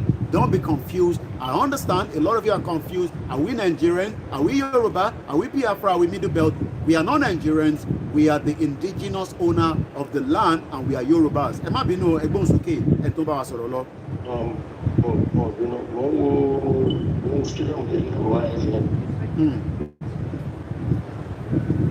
I'm going. Networking náà máa fẹ́ padà. Oríṣiríṣi ló ń ṣe nínú stadium yẹn oríṣiríṣi activities. Kò ń ṣe football nìkan ló ń gbá níbẹ̀. Mo ṣe bọ́ọ̀ nìkan ṣùgbọ́n lóun kò ṣàánú wa. Àmín. Òkú ètò ọlọ́wà bá a ṣe dáadáa. Ẹ ṣé gan ni. Gbogbo àwọn tó máa ń sọ pé nǹkan tẹ́lẹ̀ bí àwọn àyàn kìíní kan nìkan àwọn torí pé wọn ò ríran ọkàn tó ń ṣẹlẹ̀ lẹ́ wọ́n ń jẹ nínú ìbàjẹ́. Wọ́n ń jẹ nínú ìbàjẹ́. Wọ́n máa ń jẹ nínú ìbàjẹ́ nọ́sẹ̀sì tó wà máa sọ. Wọ́n máa ń jẹ nínú ìbàjẹ́ wọn ní máa lọ bí nǹkan tó ṣe dáa. So pẹ̀lú gbogbo ẹ̀ náà gbèsè náà ń jẹ ojoojúmọ́. Ìjọba fún yẹn ṣe wọ́n pẹ́ láàrin ara wọn. No development, no industry. Gbogbo industry ọmọ káàárọ̀ òjìrè ló ti wash out. Industry kan lélẹ̀ táwọn èèyàn bá mọ̀ o. Bàbá mi àbí mo parọ́ because 1982 ni wọ́n establish industry yìí. Wọ́n tí bí èmi nígbà yẹn but àwọn ọmọ wọ́n sì ń ba lọ́wọ́. Àwa nísìn gbogbo industry tí a ti create nílẹ̀ Yorùbá gbogbo ẹ̀ pátápátá ló ti damage wọ́n ti bàjẹ́. Ó ti bàjẹ́ bẹ́ẹ̀ ni. Tọ́ba dẹ̀ máa sọ náà wà láwọn yáwó lé àwọn yáwó lọ́la tó bá ti gba owó yẹn ṣe náà ń pè láàrin ara. Lọ́wọ́ àmà fún àṣẹ. Pẹ̀lú Ọlọ́run ẹ ṣé gan ni bàbá wa. Àmín ẹ ṣé gan ni. Ẹ jẹ́ ká lọ straight because ẹni tó ń bọ̀ direct call ni láti ìlú location 419. Hello caller. Hello. Ẹ ti wọrí ètò ẹ bá wa dá sí. Òkè ní kakó ìṣe ẹ̀kú ìṣẹ́ká mú dákú. Ẹ káàbọ̀. Ọlọ́run máa wà pẹ̀lú yín. Pẹ̀lú Ọlọ́run. Ọlọ́run máa fún wa ní Yorùbá ní ìṣẹ̀yẹ gbàdágbà Ọlọ́run. No going back ni. Irú nǹkan bàbá Wọlé Ṣóyínká gan sọ pé kò sí kankan tí bàbá wa Chief Sunday Igboho ṣe kó jẹ́ kó máa lọ ibi tó ń lọ. Bẹ́ẹ̀ni Sunday Igboho is not a criminal. Bẹ́ẹ̀ni. Ọlọ́run máa wà pẹ̀lú yín pẹ̀lú ògùn Ọlọ́run. Àmín. Agbára wọn táwọn lè ta yín. Lágbára Ọlọ́run. Àgbààgbà ẹ máa tètè lọ. Ẹ ṣé gan ni. Thank you very much. Mo kí gbogbo ẹ̀yin tí ẹ̀ ń wò wá ní gbogbo location 419. Now business kan làwọn ilé establish ní 1982. Ẹ̀yin máa wá ronú sí gbogbo business ọmọ Yorùbá tí Fúlàní mọ̀ọ́mọ̀ bàjẹ́ tọ́pa. Ṣé ọ̀kín biscuit la fẹ́ sọ ni? Ṣé Dunlop ni? Oríṣiríṣi bẹ́ẹ̀ lọ. Tó pọ̀ lọ́tún lọ́sì. Gbogbo businesses ọmọ káàárọ̀ òjire gbogbo làálàá kòókò àwọn businesses yẹn kódà ẹni tó bá ní iléeṣẹ́ búrẹ́dì ní 1882 ó yẹ kó ti di pé ó yẹ kó lè máa send búrẹ́dì lọ sí ìlú òyìnbó. But we now have a system that has been purposely done to crumble the remaining part of every section of the country.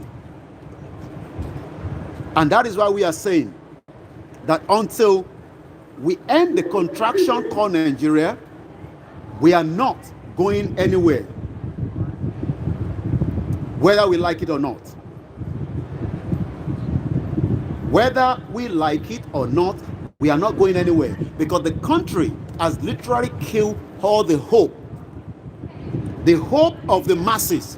We are talking about 200 million people, and that hope has just gone into diminish. That hope would see so many people. Let me drop it down. The hope see a lot of people need. Hope to Ekefima. How you doing, brother? Hope to Eki Amafigbadu. They've literally shut the whole thing down. And that is why we cannot continue with this contraction. Contraction, million people. We have a new caller coming through. Let's take that call as well. It's a new call. Hello, caller. Hello, Ebushe. Ẹ káàbọ̀ sórí ètò màmá wa. Ó dà ń pọ́npìnrin tó máa ń kọ́ pè sórí ètò láàárọ̀ ilé. Ẹ bá wa dá sí màmá wa. Ẹ káàbọ̀. Ọ̀dàlẹ̀ nìkan ni kò ní gbé láṣẹ Èdùmàrè. À ń gbọ́ yín. Lẹ bá rí pé a ti wà on bẹ́ẹ̀ ni iwájú Tottenham football ground 1882 ló dá sílẹ̀. Ẹ bá wa dá sétò náà màmá wa. Aidenbro. Nǹkan tẹ̀mí kan fẹ́ dájú síbẹ̀ láàárọ̀ sí gbogbo àwọn tó ń pè tó máa ń wo ìkànnì ẹni gbogbo ìgbà fẹ́ bá sọ̀rọ̀. Gbogbo wa pátápátá sẹ̀ ẹ jẹ́ ká lọ ẹ má máa jẹ́ ká pè láti sọ̀rọ̀ àtẹ̀jọ́lẹ̀ gbogbo ìgbà ká máa tó pé iṣẹ́ ọ̀rọ̀ afúnmáṣe ọmọ tó bá ti ṣí páàkì òbí pé ẹ má máa jẹ́ ká sọ̀rọ̀ ṣáá ká kúrò ńbẹ̀ ká má gbé ìgbésẹ̀ kankan. Àgbọ́yé. Ẹ jẹ́ á bẹ̀rẹ̀ sí ń gbé ìgbésẹ̀ individually. Bó jẹ́nu hamlet láti wá ẹ jẹ́ ká lọ bẹ̀rẹ̀ ìgbésẹ̀ láti wá hamlet láti wá ìgbésẹ̀. Bó jẹ́ kílèsì láti wá àdúgbò bíi láti wá ẹ jẹ́ ká lọ bẹ̀rẹ̀ sí ń gbé ìgbésẹ̀ láti bẹ̀ yẹn. Bàbá tí ìwọ bá ti mọ̀ tó lè ṣe nǹkan kan tó lè gbà wá kalẹ̀ ìwọ náà wù ẹ́ lérí bàbá yẹn kó bàbá yẹn ra bàbá yẹn pa. Ó jẹ́ màmá lo rárá màmá yẹn pa nǹkan kí nǹkan tó bá lè ṣe bẹ̀rẹ̀ sí ṣe nǹkan tí àgbàlagbà tó jókòó ńlẹ̀ẹ́lẹ̀ torí ọmọdé tó wà lórí igi kò lè rí o. Àgbọ́yé. Àwa tá a wà ń bì báyìí owó la fi lè ṣe ẹ jẹ́ ká ra àwọn bàbá àti màmá wọ̀nyẹn pa lé nǹkan tó bá lè ṣe kára wọn pa. Àgbọ́yé. Kì í ṣe ń sìn ẹnu lásán ò lè ṣe o àwọn ìyá wọ̀nyẹn ò lè ní dání nílò ọ̀tẹ̀ ìdánáwó fún àìsàn. Ẹnu yànmùyànmù ò lè ṣe lẹ́ ń sọ yẹn màmá wa. Ọ̀rọ̀ àgbà. Kò lè ṣe. Ọmọ abẹ̀rẹ̀ sí fún. Ká lọ bẹ̀rẹ̀ láti inú ilé gàrá wa nínú ilé ibi tá a ti kúrò orí ẹni ibi tá a sùn nínú ilé tá a ti kúrò. Ọmọ abẹ̀rẹ̀ sí pín gàrí ní Sunday. Ọmọ abẹ̀rẹ̀ sí pín gàrí ní sin àtẹ̀pà àti gbogbo ẹ̀. Láti inú ìdílé dé lúkú gọbẹ̀ láti inú lúkú gọbẹ̀ dé state ẹ jẹ́ ká bẹ̀rẹ̀ ká ṣiṣẹ́ yẹn kọ́wọ́ kan wọ́ kẹ́sẹ̀ kan ẹsẹ̀ kẹnu kan ẹnu àgbájọwọ́ la fi ń sọ̀yà àjèjì ọwọ́ kan ò gbẹ́rù lórí ẹ jẹ́ ká lọ bẹ̀rẹ̀ iṣẹ́ yẹn láti ilé Ọlọ́run á fún wa ṣe. Thank you very much. Another advice ni ẹ ṣe gan ni àmàrí ẹ̀yin màmá wa ẹ̀yin àgbàlagbà àmàrí yín bá ẹ jẹ́ ká lọ sí the next caller. A ṣì wà ní Tottenham football ground 1882 ló dá sílẹ̀ Watford àti Tottenham ló ń play lọ́wọ́lọ́wọ́ kò tí ì sí góò ẹ̀yìn ẹ̀ làwa wà àti fi wọ̀nyí látàárọ̀ tàbá ní stadium báyìí ẹ má bínú alàgbà tó ń pè pé mò ń gba 30 seconds yín tàbá ní stadium báyìí tó jẹ́ pé ó ń ṣiṣẹ́ nílẹ̀ káàárọ̀ òjìire ta dẹ̀ ní 62,000 capacity ṣẹ́ni gbogbo àwọn tó wọ yẹ́lò yẹn àwọn tó ń ṣiṣẹ́ níbí báyìí nìyẹn gbogbo wọn lọ́ máa gbowó lé ní nítorí pé Tottenham náà ti make owó ẹ bá wa dá sí o bàbá wa tó ń pè. ẹ káàsán bí ẹ káàsán. ẹ káàbọ̀ sà. ẹ káàsán ẹ kú iṣẹ́ takuntakun. àwa ni ẹ sà. ọlọ́run wà pẹ̀lú pẹ̀lú ògo Ọlọ́run. ọ̀sẹ̀ ìṣubú ẹ̀ láàrin ìlànà. Ẹ ṣé gan ni. Ilé Yorùbá bá lè fẹ́ gbà ẹ̀ lágbára náà. Ọlọ́run á gbà fún wa. Àmín. Ẹ kú iṣẹ́. Àwa nìyẹn. Oníkà kí ni. Mo appreciate it. Thank you very much. Ẹ ṣé gan ni.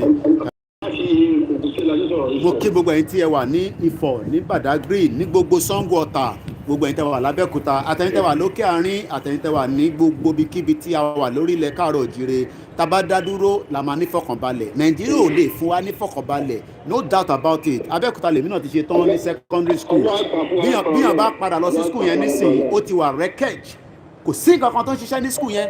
Gbogbo tẹ́ bá rà síbẹ̀ wọ́n máa padà jí náà ni, nítorí pé poverty ti pọ̀ jù nílé. Ẹ ṣé gan ni o láti Ifọ̀. Ẹ ṣé gan ni. Thank you very much.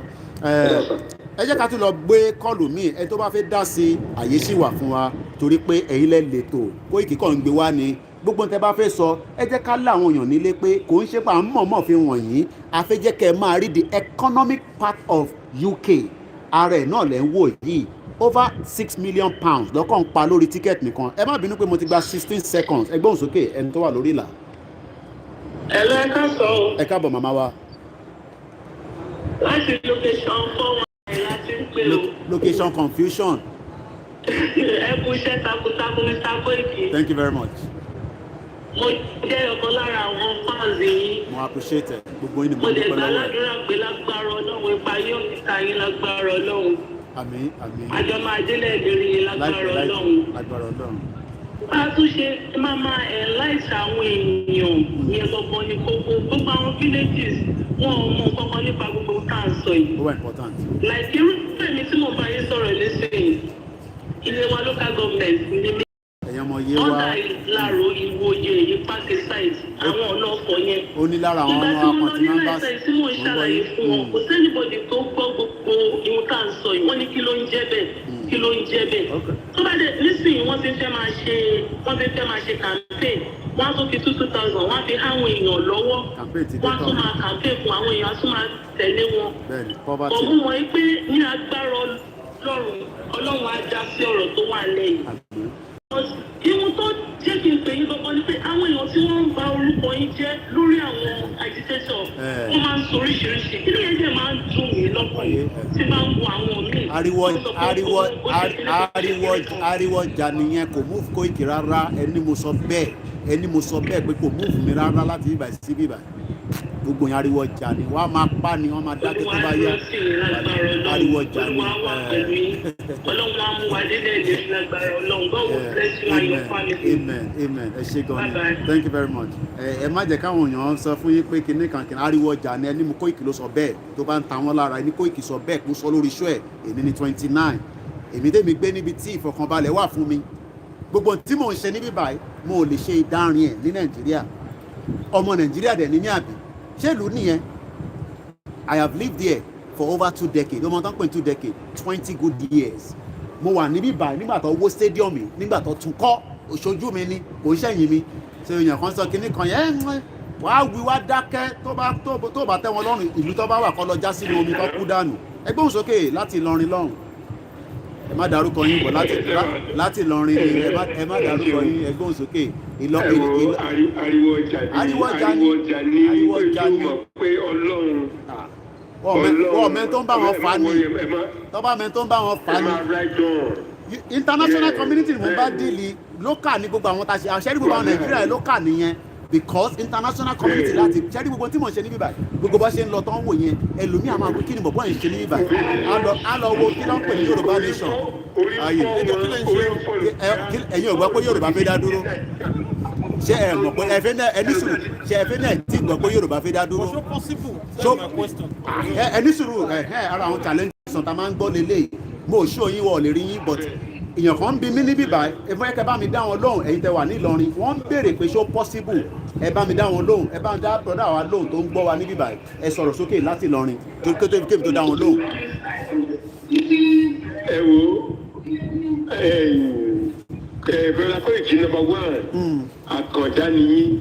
Ẹ má ẹ̀ka tí lọ síbẹ̀ nítorí ẹnu iṣẹ́ lọ́wọ́ wọ́n ń béèrè pé ṣó possible mo fẹ́ kẹ́ tètè dá wọn nídàáhùn yẹn kémi tó dá wọn lóhùn ẹni tó ń bi wá níbí báyìí kí Yorùbá kó dá dúró possible. Ó possible wọ́n ń béèrè ni pé ṣó possible mo fẹ́ kẹ́ bá mi dá wọn lóhùn UK ń bẹ̀ láwọn wà wọ́n ní ṣó possible. Possible ká dá dúró torí pé ọwọ́ Ọlọ́run ní gbogbo Yorùbá nation wà Ọlọ́run bá sì máa ṣe ká máa dá dúró. Okay, kí ni reason táyì ṣe ní pé ṣó possible tí bá kọ́ béèrè. Okay, ọ̀dà wọn padà bọ̀ wọ́n sì fi kọ́kọ́ fi nǹkan sẹ́nu. These are the challenges questions that people ask all the time. Ṣó possible? Ṣó possible yẹn in the sense pé because one wo structure Nigeria èmi àdé máa fi tó wọn létí pé possible because tábà lọ wo Soviet Union ti wà ní the same situation táwa náà wà eventually Soviet Union ti break up but ẹ máa gbóhùn sókè ariwo pọ̀ lọ́dọ̀ yín o bàbá wa mú káwọn ọmọ wa wà nílé ẹ bá wa ṣe ní kíákíá à ń gbọ́ yín ẹ gbóhùn sókè. Bẹ́ẹ̀ni ó possible torí nǹkan tí ò ṣẹlẹ̀ tí ẹ̀jẹ̀ ló ti ń ṣẹlẹ̀ ń sìn. Okay. Àwọn western world wọ́n ti ń rí i pé kìnìún kan ń ṣẹlẹ̀ ní Nàìjíríà lọ́wọ́lọ́wọ́ báyìí. Bẹ́ẹ̀ni genocide. Tẹ́lẹ̀ wọn ò fẹ́ mọ̀ nísìnyí wọ́n ti ń mọ̀ pé nǹkan ń ṣẹlẹ̀ lọ́wọ́lọ́wọ́ Nàìjíríà wọn ò fẹ́ dá sí ìgbọ̀gbà àwọn náà ti wá rí i pé àwọn terrorist ní gọ́ọ̀mẹ̀ntì wa. Okay. Àwọn èèyàn ti yóò yà nígbà tí ẹ̀wù gbàtí tí àgbọn tó lọ Mọ́kà. Àwọn ojú wọn ti gbé báyìí. Babangida ní báyìí ó ti mọ̀ pé kò ní wá jẹ dẹ́kun tì máa tó bá dé. ó yọ jìgá kúrò lẹ́sẹ̀. Ṣébí Buhari sílẹ̀ Buhari ní kí ẹ wá gbàjọba Buhari síbí kó síbù ó ti ń bẹ̀rẹ̀ wàhálà yẹn bọ̀ ti pẹ́. Buhari wà ní president Buhari wà ní head of state ìdí àgbọn ló assist ẹ̀ ìdí àgbọn wọn lọ Mọ́kà àwọn Babangida wọn ṣe báyìí kó tó dé àwọn Fúlàní Haúsá wo ẹ̀yọ́ mi kò ń bẹ̀ èmi ò sí ń bẹ̀ wo that's it ó ti bẹ̀rẹ̀ sí pé òye wa nígbà yẹn àwọn Yorùbá àwọn bàbá àgbàlagbà tiwa Yorùbá wọ́n ń wò torí nǹkan tí wọ́n rí jẹ ń bẹ̀ wọ́n ń jẹ lọ́wọ́lọ́wọ́ báyìí o wọ́n fún lọ́wọ́lọ́wọ́ báyìí o lọ́wọ́lọ́wọ́ báyìí wọ́n jẹ lọ́wọ́lọ́wọ́ báyìí ó sì máa mẹ́nu ó máa jábọ́ fún wọn inshallah. Àmín. Ẹ ṣe burúkú èjì. Thank you very much. Wọ́n pè yẹn inú mi dùn ẹ̀ ń bú sí mu rẹ́ mi. Ẹ ṣé gan ni. Thank you very much. Ṣé bá ti fi yín tẹ́lẹ̀ sọ pé tẹ́lẹ̀ bá sọ̀rọ̀ bá inú mi máa ń dùn ni. Thank you very much. Gan ni. Ẹ ṣeun. Ẹ jẹ́ ká lọ sí Indianapolis. A ó pè mo pronounce it that ẹni tó bá pè yẹn á bá mi pronounce it nígbà pronounce it that. Hello kọ́là wa. Hello brother mi Ọláyọmí. Ẹ káàbọ̀. Mo gbẹ́ gbọ́ question tí ọ̀nkù wa tọ́ ọ béèrè lẹ́ẹ̀kan ẹ ṣé gan ni. Mo fẹ́ kẹ́ bá mi na ọ̀yànnú ẹ̀ dáadáa. Wọ́n ní ṣó possible because these are the challenges questions tí a lot of àwọn tó jọmọ Yorùbá àtàwọn tó jọmọ Nàìjíríà kò ṣe pé wọ́n mọ̀ but wọ́n kàn ń béèrè pé ṣó possible. Wọ́n wà aware nípa Yorùbá nation wọn náà wọ́n wà aware wọ́n padà bọ̀ wọ́n kàn lọ ra nǹkan ni but wọ́n ń béèrè pé ṣó possible ẹ bá mi dá sọ̀rọ̀ yẹn sà.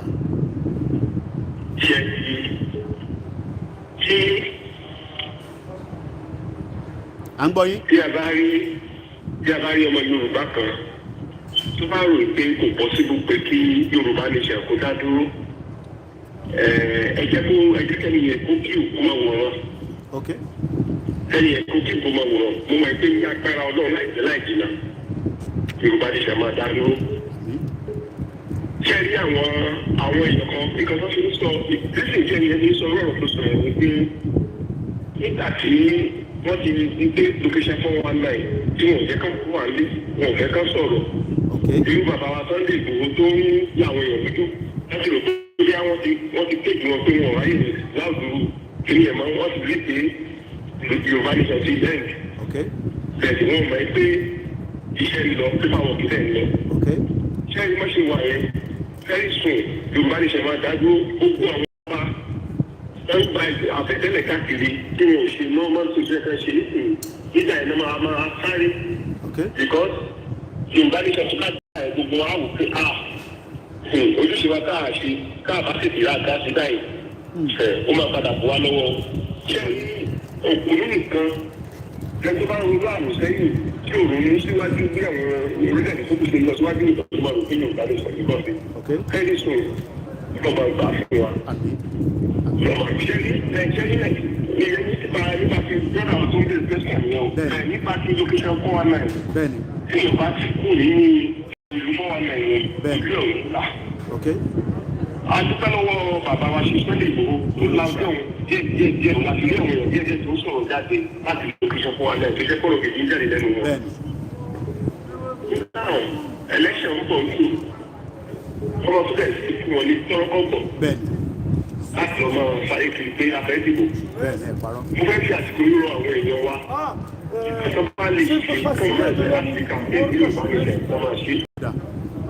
Mo ṣe tèmi nípa pé àwọn bọ́ọ̀sì tó wà lé èyí fún wọn nípa tí mo lágbára tó máa fi ẹsẹ̀ ìlà tó bá lè di ẹ̀ máa lọ́kọ́ tó di. Olúkálùkù máa ṣe tó bá lè Mo ṣe. dẹ̀ tún méjì pé lórí stage yẹn mo máa ń post it every day. Àwọn gbọ̀ngàn lè sọ sẹ́ni wọ́n ní bàbá Oòduà lórúkọ mi gẹ́gẹ́ mo ní last week gẹ́gẹ́ nìyẹn. Mo ní ìṣòro pé mo ń post it every day láti máa fi campaign nípa Oòduà. So ẹ jẹ́ káwọn ilẹ̀ náà láti máa ṣe. Ẹ ṣé gan. Thank you very much. Thank you very much. Mo like answer tí bàbá wa gbé bí àtúndé ìgbà mi lọ nu ẹni tó ń bá wa sọ̀rọ̀ lọ́wọ́ nísìnyí. Hello caller. Hello, bọ̀dá Koiki. I'm sure pé mo ní láti repeat ara mi. Ẹni right láti sọ tẹ́yìn bá fẹ́ sọ tẹ́lẹ̀ o, but tẹ́ bá tún fẹ́ bá ń dá sí tí wọ́n béèrè yẹn because àwọn tó bá ń wo broadcast wa yìí lórí different blogs wọ́n máa béèrè the same question láàrin ara wọn. Wọ́n lè má lè bí Koiki bí bàbá wa ṣe bí mí nísìnyí. But ẹ bá mi sọ tẹ́yìn fẹ́ sọ mo ń gbọ́ yín sà. Ó pẹ̀lú question tẹ́ni ẹ béèrè ó pẹ̀lú nǹkan tí mo fi kọ́. Okay. And again, gbogbo àwọn ẹni tó ń answer question yẹn tó ti ń pè wọlé.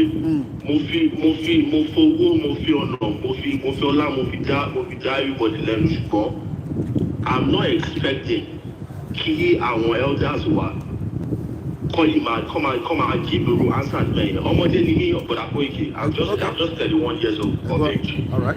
But question tí bọ̀dá yẹn béèrè. Kódà wọ́n ti ọmọ ẹ má bínú ọ̀rọ̀ mọ̀ọ́mọ̀ ní ọkọ̀ra yọ lọ ní sí. Mo bá béèrè lọ́wọ́ ẹ̀ ní pé why do you want to have your Yoruba nation? Ṣé everybody mama beat around the bush when you don't have a solid response? Give that person that solid response. Then that yẹn máa mọ̀ pé oh wow. Okay, I understand where this person is coming from. Yes, if you have the right to fight for what you are fighting for. Okay. Tí yóò bá béèrè lọ́wọ́ mi ní pé ṣé Yorùbá nation possible? The very first thing tí máa sọ fẹ́ yẹn pé the reason tí mo fi sọ pé Yorùbá nation will be possible is that first of all, Nigerian government opened fire on innocent youth October 20th when they hold the Nigerian flag, singing the national anthem, and Nigerian government still opened fire on them. On that note, yes, Yoruba nation will be possible. Okay. More reason why Yoruba nation will be possible. When a government will be calling terrorists bandits, prophets, it's not even bandits. Bandits is still a criminal word. Prophets in the Nigerian government, they call Boko Haram prophets. Okay.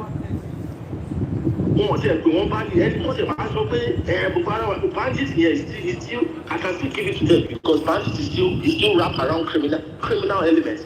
But Nigerian government to put bandits here off of a full with everybody. Prophets in the Nigerian government and not be Buhari Boko Haram. Okay. We're supposed to be giving them solid reason. Solid reason. So bullet. So I think what we have to do, we must have like a bullet point. Why do we want the Yoruba nation? Okay. Our Yoruba, as a man, beat around the bush too, and that thing it brings me to my toes. Okay. As we beat around the bush unnecessarily. If we want to fight, let us fight.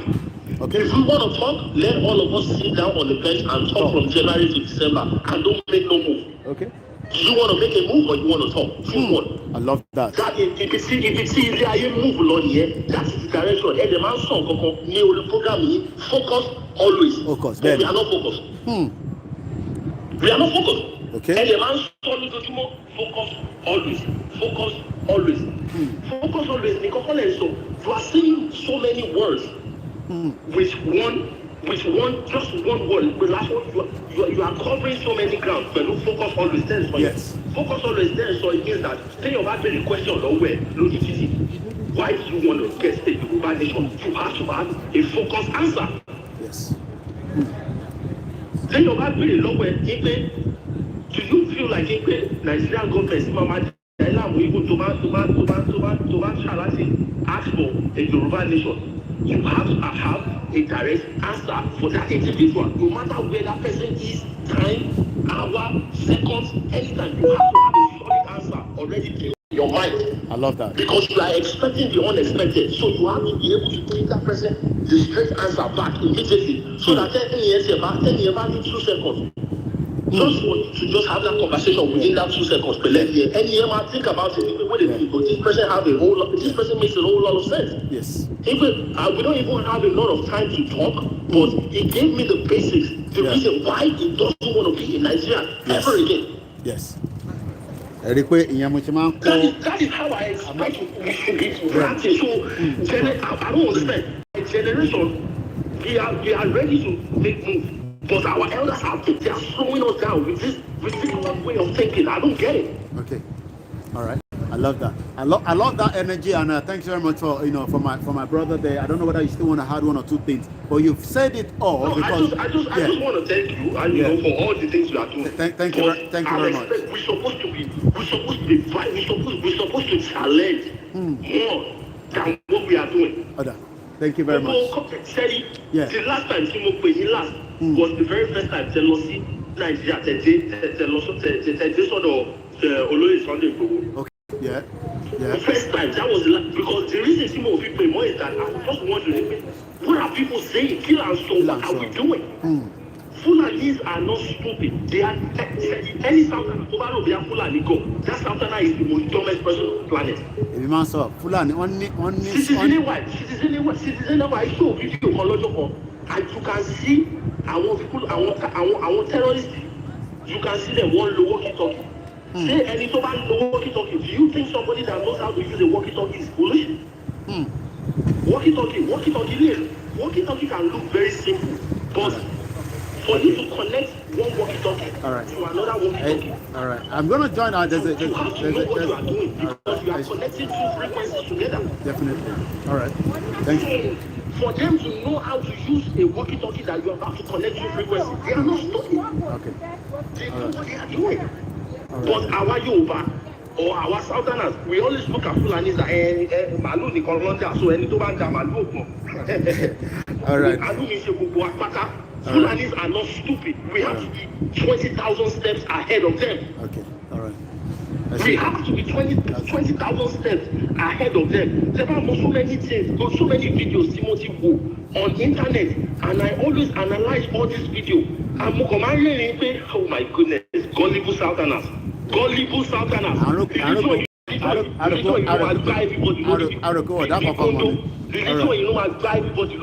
Because Fulanis are planning every 2 seconds. Why you want me? I looking if you point the location on the map, wasting time when Fulanis are jumping up their efforts. Why you want me? I say let walk up and down. I don't know, but but thank you so much for what you are doing. All right. I think our last caller have said so much. I'm just gonna take a short break. You continue to see a view, but you might not hear my sound in just about a few minutes. Emma Binu, Belgium, might be calling. There's a call that was coming that is urgent, and I need to join that call. But I'll just leave the view for now.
All right, Emma Binu,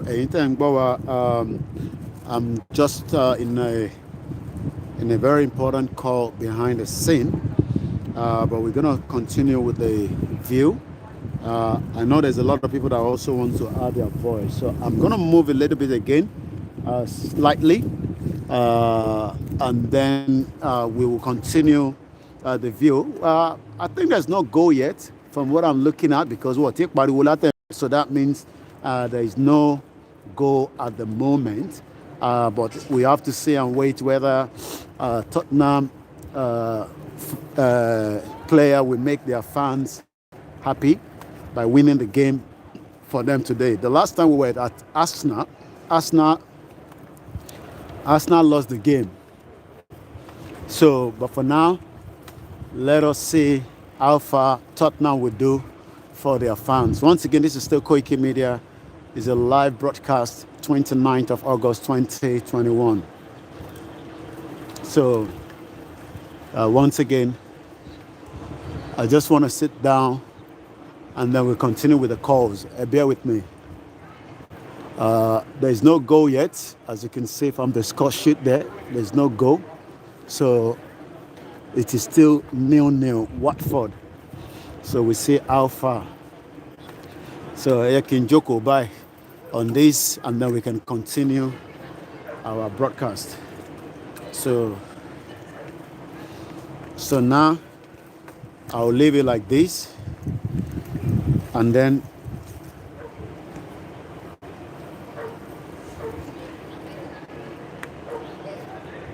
we will continue. The money Latin also. I know there's a caller trying to call from Belgium. I just want to set myself together here, and then we'll continue the calls. All right, let's take the call.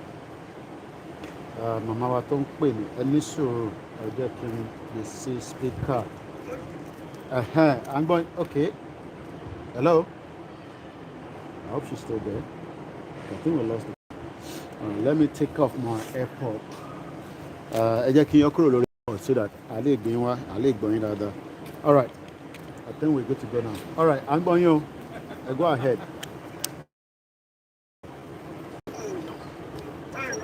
Eba mute tinule. I'm going to sing. Ma. Not at all. Amen. Amen. Hello. Amen.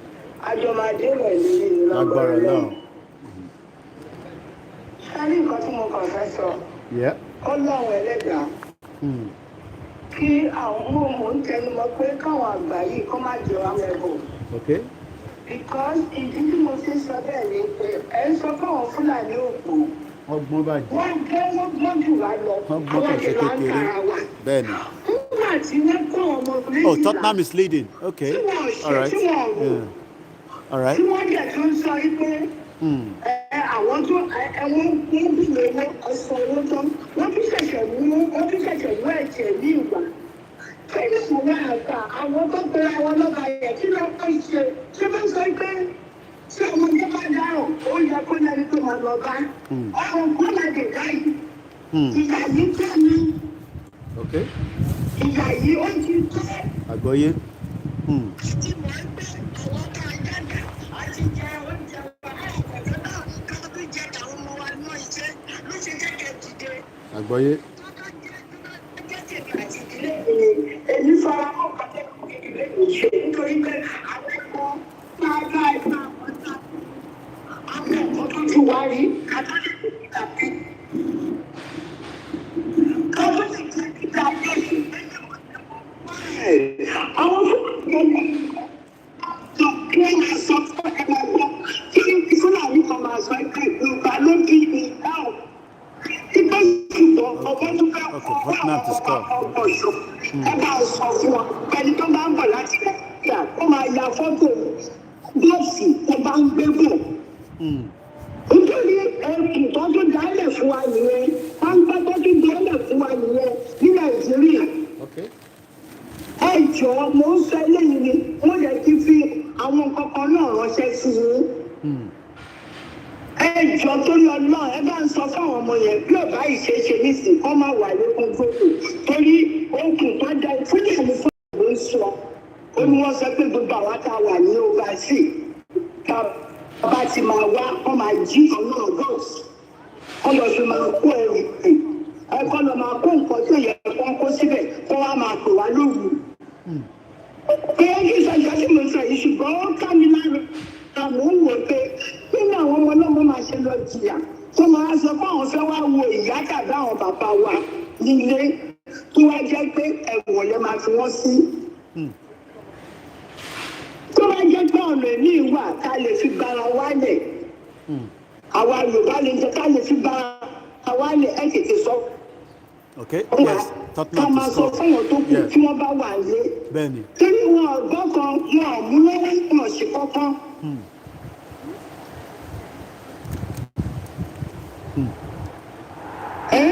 Bàbá mi, ṣé ń gbọ́ tí ẹ báyìí? Mo ń gbọ́ yín. Mo ń gbọ́ yín, mo ń jẹ́ ká ẹ máa sọ̀rọ̀ lọ ni mo ń gbọ́ yín. Àwọn èèyàn dẹ̀ ń gbọ́ yín. Ó ga o.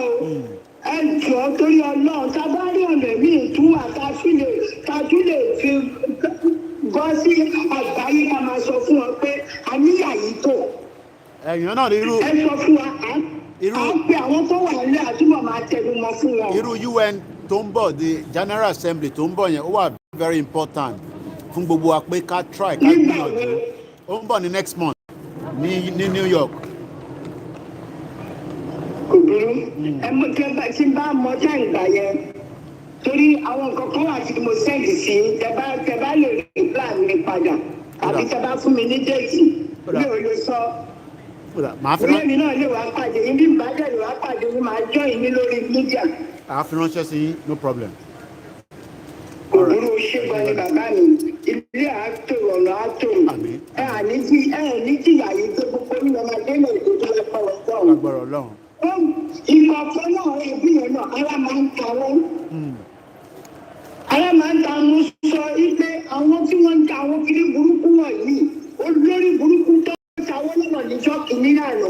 Irú wọn wà nílẹ̀ tó ti fẹ́ máa jó ta àwọn ọmọ kéékèèké yìí ní ìsìn. Ọlọ́run yẹn máa yọ wọn, Ọlọ́run máa yọ wọn lọ́wọ́ wọn. Ògùn ló máa fi gbogbo ẹ̀jẹ̀ wọn tó máa fi pẹ̀lú. Mẹ́jẹ̀ sọ fún yín, èrè kan tí mo sọ fún yín nìkan sí pé kẹlẹ́ ìpèlè ó ti tún dá nǹkan ẹ̀mí ilẹ̀ mo tẹ́ǹdì ẹ̀sìn ní. Màá chẹ́kẹ̀ máa là yín. Iṣẹ́ ẹ̀kẹ́ kò wò ó ti tún dá nǹkan ẹ̀mí ìsílẹ̀. Ọ̀rọ̀ ẹ ṣé gan ni mà. Kò burú. Well, yeah, ẹ má bínú mọ̀ mà pé Tottenham ti score. I think èmi ń wo scoreboard lókè mi báyìí mo rò pé màmá release the score yẹn ni. I think yeah, you're right. Tottenham seems to have scored. I think, yeah.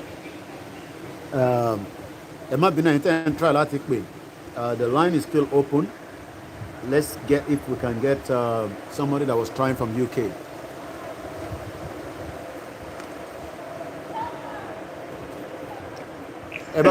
Ẹ bá dá sàngbọ́n yín. Hello, Mr. Koiki, good afternoon. Ẹ ti wà live, à ń gbọ́ yín. Okay. Yeah, other people in bed.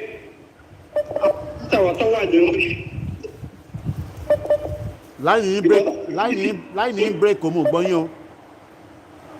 Okay, I mean,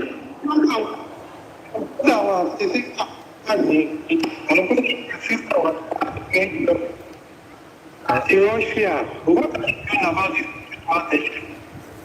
Because we hardly hear anything that this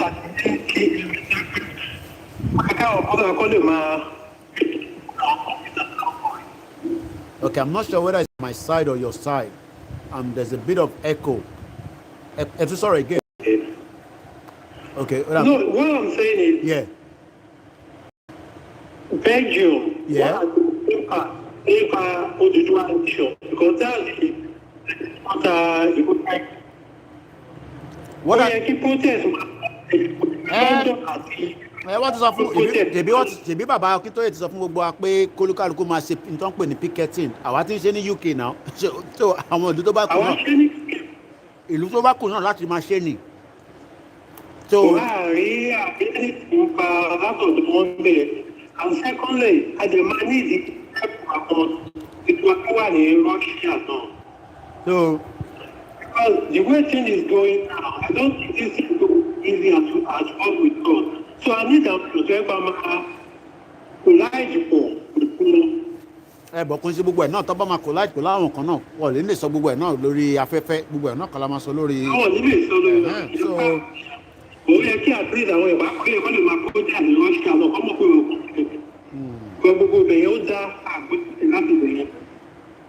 So we can only hope there's a kind of engagement with some other countries as well, so that Ali Jeko easy and so that I comprehend the effort of the campaign and the awareness.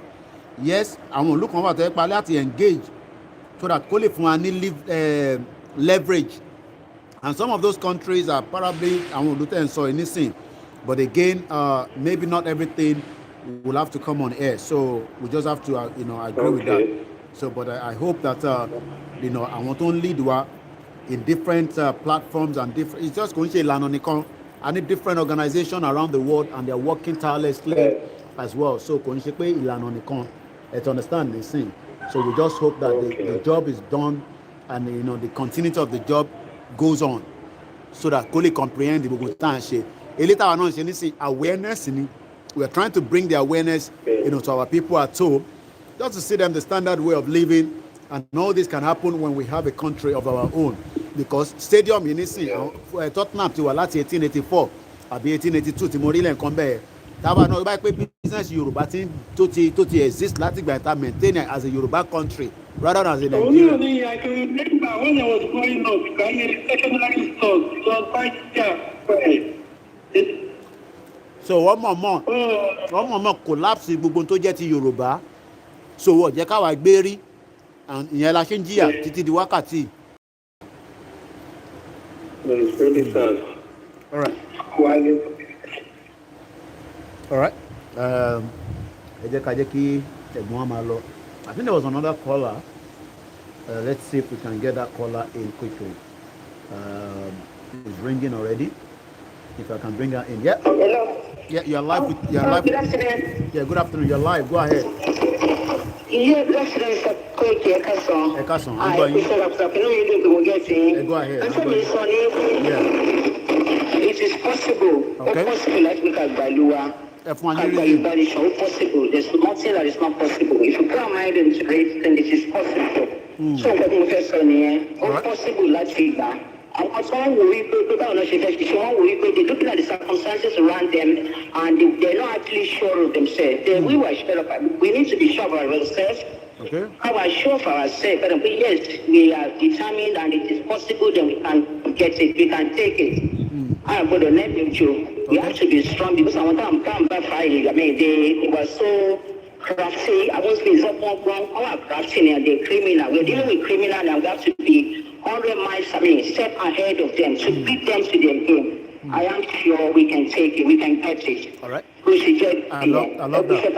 I'm so proud of you. I'm so proud of you, and God bless you. Thank you very much. Bless you.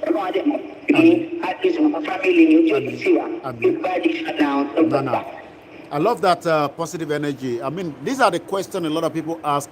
So possible, say Ali Rigba. I know there was a caller from UK, but let's take this one coming from location 9. That's Toba Wale, Ocean Connect. A lot of people might say it is not possible, but we must understand that it has been done before in other countries. Why not? Nigeria will disintegrate, whether people like it or not. We can't continue with Nigeria. It's a crime scene. So let's see if I can get this caller in. Yeah, Etuwale, go ahead. Hello, bro. I'm going. Awane. Ami. So, anything also like when you special possible Gabani. Bẹ́ẹ̀ni. So, matter if our back in 2015, after 2016, catch a referendum in Israel. Okay. Ṣé ó possible kí UK kúrò nínú issue ní 2016? Àwọn èèyàn jí wọ́n bá ní pé a ti lọ. Please, everybody never believe UK will go out of issue in that election. Kò sẹ́ni tó ever believe ẹ̀. kọ́kọ́ láti májíìkì ni. Ìṣẹ́ everybody know wípé mọ̀ wípé wọn ò lè ẹ́ bá wú ìní. Everybody tún pèlú sí pé ọmọ akẹ́wọ̀ hands down self-care maybe like this is to try that to all shock everybody wọ́n máa ní ìṣẹ̀lẹ̀ ẹ̀rì election result. Bẹ́ẹ̀ni. Bẹ́ẹ̀ni. So káàkiri ẹ̀mẹ́nu kúrò nìyẹn. Ní àárọ̀ yìí sí ní kọ́kọ́ ṣẹlẹ̀ ní Afghanistan. Tí àwọn Taliban máa ní ọ̀dá 50 tó ń kó dẹ̀ US zone tó lọ strike ògbà tẹ́lọ̀ pàmò ìlú airport wọ́n là 70 people. Ẹ pàmò wọ́n là 70 group àwọn Taliban tá à ń sọ ìlà àwọn bandit. Ilé ìwọ́n lọ strike àwọn fashion lọ sáwọn làwọn ṣe kí ni ẹ̀tọ́ pàmò èèyàn. Ẹ gbọ́dọ̀ Taliban gbọ́ ni. Mo ń fọ́lọ̀ sórí ẹ̀. The Taliban condemned the US drone strike with a spokesman of the Taliban saying you Americans should have consulted them. Come on, come on, wípé Amẹ́ríkà ò gbàjẹ́ lọ́wọ́ àwọn ọkọ̀ tó wá táì ìgbà tó ṣe ẹ̀ka sí kọ́ yẹn. Kùdì káwọn káàdì wọn lọ fi ojú àwọn Boko Haram ọgbọ́n àwọn ọkọ̀ sọ fún wọn ẹgbẹ́ kẹtọ́ wá táì tó ẹ láti ọkọ̀ sọ o ìlú káàdì máa rìn sí o ẹ máa rìn sí báyìí o. Káwọn èèyàn wa kọ́ la ojú wọn ìdílé ló lọ́sẹ̀ ní ìmọ̀ lánàá ọmọ ọlọ́mọ tó ṣe ọgọ́ṣẹ́ ọkàn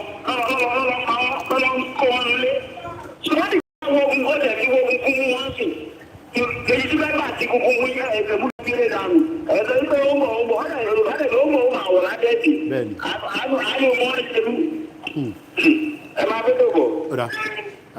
Adúpẹ́ lọ́wọ́ ẹ̀yin tí ẹ̀sìn bá wa lọ àdúró kí géèmì yẹn parí ká lè bá àwọn ọmọ Tottenham sọ̀rọ̀ at least àwọn win lẹ́nìí Arsenal ta lọ níjọ́ òní àwọn fans wọn bínú rẹpẹtẹ ni ẹgbọ́n sókè màmá wa ẹ̀lẹ́ ẹ bá mute background ẹ ti wà lórí line hello caller ẹ bá wa dá sí tòmà. Yeah, hello. I just want to say hello to you. Mute the background. If you mute the background one, we can hear you properly. The one in the house is interfering. Yes, I can see. I'm seeing it now. I know you can see, but I want you to mute it completely, man, so that we can hear you. You need to mute it completely. Maybe. And then talk to me straight from the mobile phone. Ellie sọ̀rọ̀, but mute the background. It inú ilé ó ń padà sí orí phone tẹ́ fi ń bá mi sọ̀rọ̀.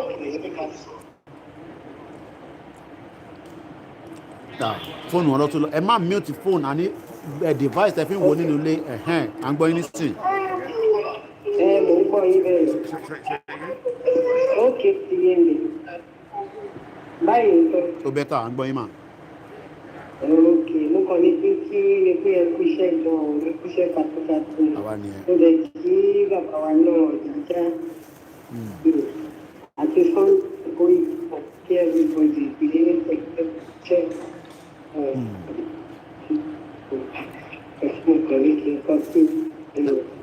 Thank you very much.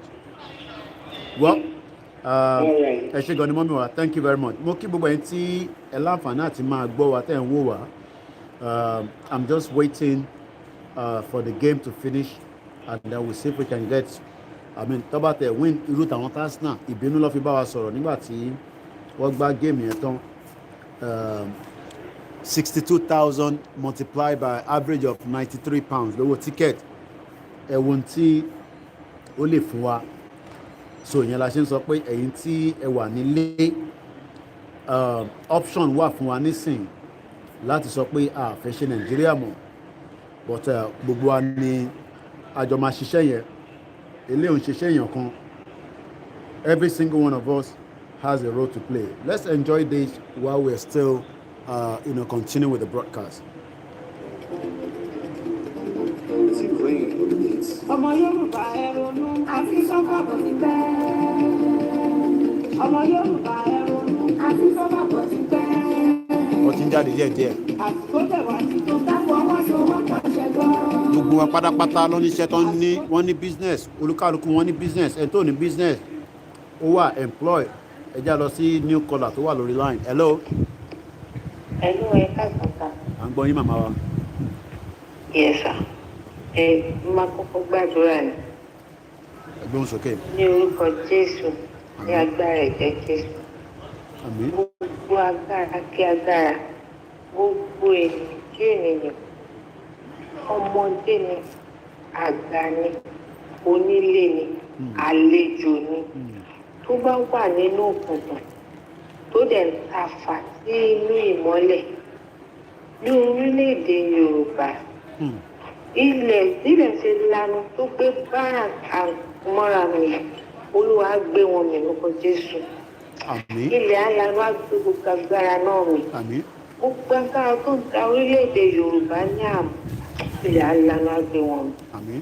Ọmọdé ni àgbà ní onílé ní àlejò. Gbogbo tó dàbí Gòláyà ní orílẹ̀-èdè Nàìjíríà àti orílẹ̀-èdè Yorùbá, orílẹ̀-èdè Ìgbò, ilẹ̀ alanu á gbé gbogbo wọn mì lórúkọ Jésù. Àmín. Nǹkan tó ń rẹ́ àwọn èèyàn wa wọ́n ti fi wọ́n lẹ̀ ká. Wọ́n ti fi wọ́n lẹ̀. Hello. Wọ́n ti fi wọ́n lẹ̀. Pẹ̀lú bí wọ́n ṣe púpọ̀ lọ́wọ́ yẹn. Wọ́n ti fi wọ́n lẹ̀, so wọ́n ní bí a ti ti wí ìtàfẹ́ mú yìí. Ó lọ́ máa bá wọn wò. Ó lọ́ bá wọn wò. Ẹ tó ẹ̀gbọ́n mi. À ń gbọ́ yín. Máa yí tó fẹ́rẹ̀ lọ́ba Olúwo. Kí ló fẹ́ sí sọ̀rọ̀? I need to worry too much about him. Bó ṣe ń da gbogbo tó ń ṣe káàkiri yẹn. Well, they stop Yoruba nation for possible.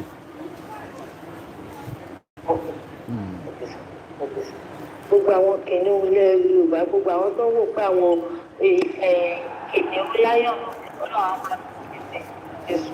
Lágbára Ọlọ́run. Okay. Let's go back to our music.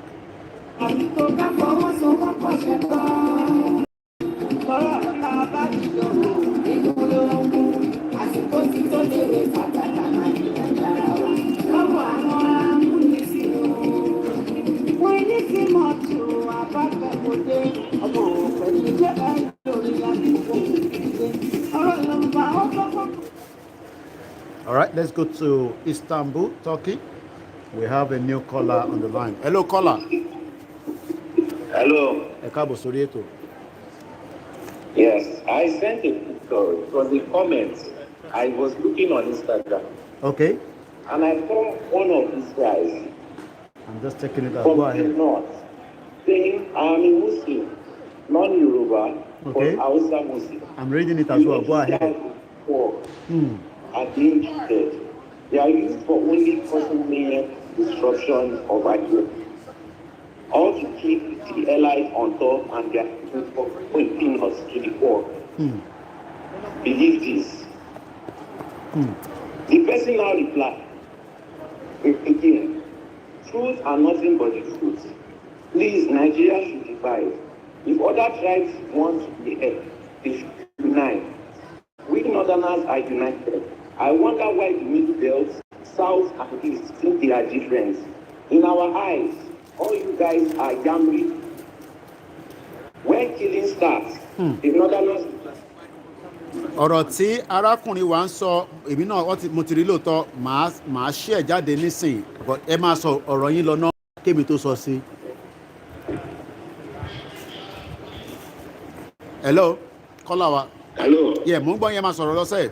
Mo fẹ́ ṣí ẹ̀ jáde ni. That is not what I wanted to show. Okay. That these people are even commenting. I even went to one of their places. They invited me to one of their. They said that we thought the spread of fake news. I asked, what about the news that is not fake? He said, you can fake news because it could cause mayhem. I said, so people keep on because you don't want mayhem. How will you now stop it? They believe and they are brainwashed that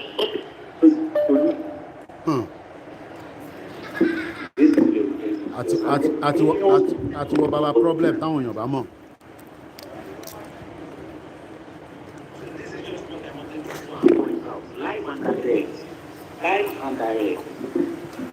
All right, thank you very much for that information. We're going to move now. I was also having a bit of max behind there. Now there's a bit more energy as well, so we can catch up with some of the fans. I'm not able to take calls now. I'm sure you all probably will know the reason why, because I need to move and I need to capture what some of the fans will be telling me as they're all coming out after the game. So let us move around to Instagram. There might be a bit of different movement, but we'll try and see if we can keep the Instagram page going. So let's see how far we can get some of their fans to speak to us, especially now the game is coming to an end, and then we'll probably come back and take a few more calls. But for now, let's take a bit of Tottenham. So we're gonna see if we can get to speak to some of the fans and hear some of their views as they're coming out. Every single one of them have a job. Every single one of them is well taken care of. They're either self-employed, they come with their family and their children, and as you can see, they're making their way to catch up the train to make their way back. So we'll probably see if we can once again let's come a little bit forward and see if we can get to know if they're happy with the game. So let's hear from their views as they're coming out. It is a very busy 29th Sunday as the fans are now making their way out. How was the game? Good game.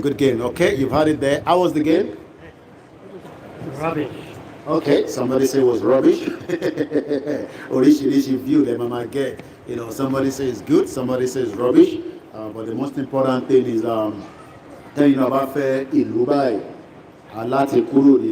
Nigeria. We can have a strong economy when we have our own nation, but if you continue to stay in Nigeria, your dreams will be shattered and you will not get the kind of life that you want. It's a very busy day already. The game is almost over. Let's see what the final score is, so that let me refresh the Tottenham. I'm right on their Twitter feed. Once again, we're still live. Tottenham Football Ground, where the game is currently ongoing as we speak. This is Koikimedia, bringing the world closer to your doorstep. It's about 87 minutes. It's still 1-0.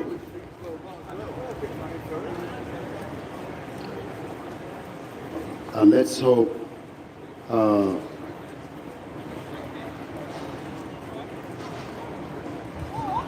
lẹ́ẹ̀kan sí mo kí gbogbo ẹ̀yin tí ẹ̀ ń gbọ́ wa tí ẹ̀ ń wò wá all over the world.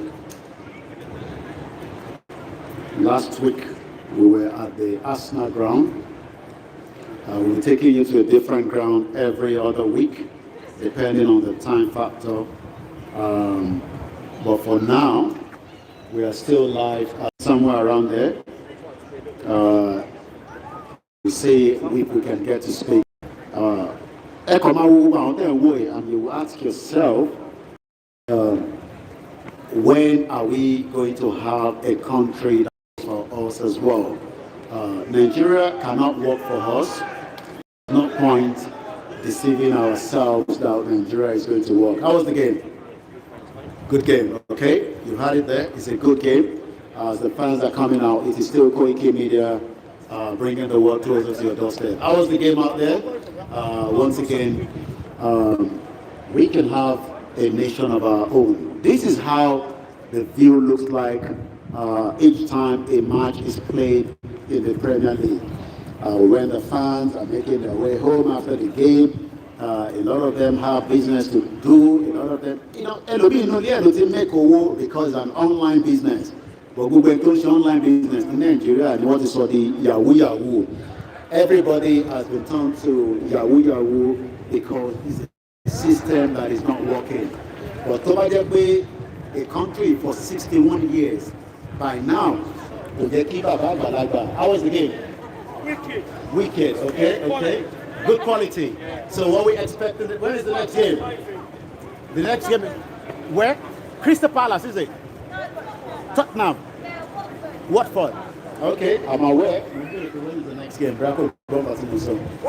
Hey, Well, they can't see you, but they can hear your voice. Well, we still here, we're not giving up. Continue to educate our people and tell them. I saw you online, that's why I came. Oh, that's why you came. Okay. I was texting you, I was saying to you that I'm just living around the corner there. Oh, I didn't get that. I didn't see that. Bro, you've been a champion, man. You've been wonderful for the people. Thank you. Because I love my race. I love the black people. People don't think I'm a Yoruba guy, but I'm a Yoruba guy. Because you probably most saw Yoruba guy. So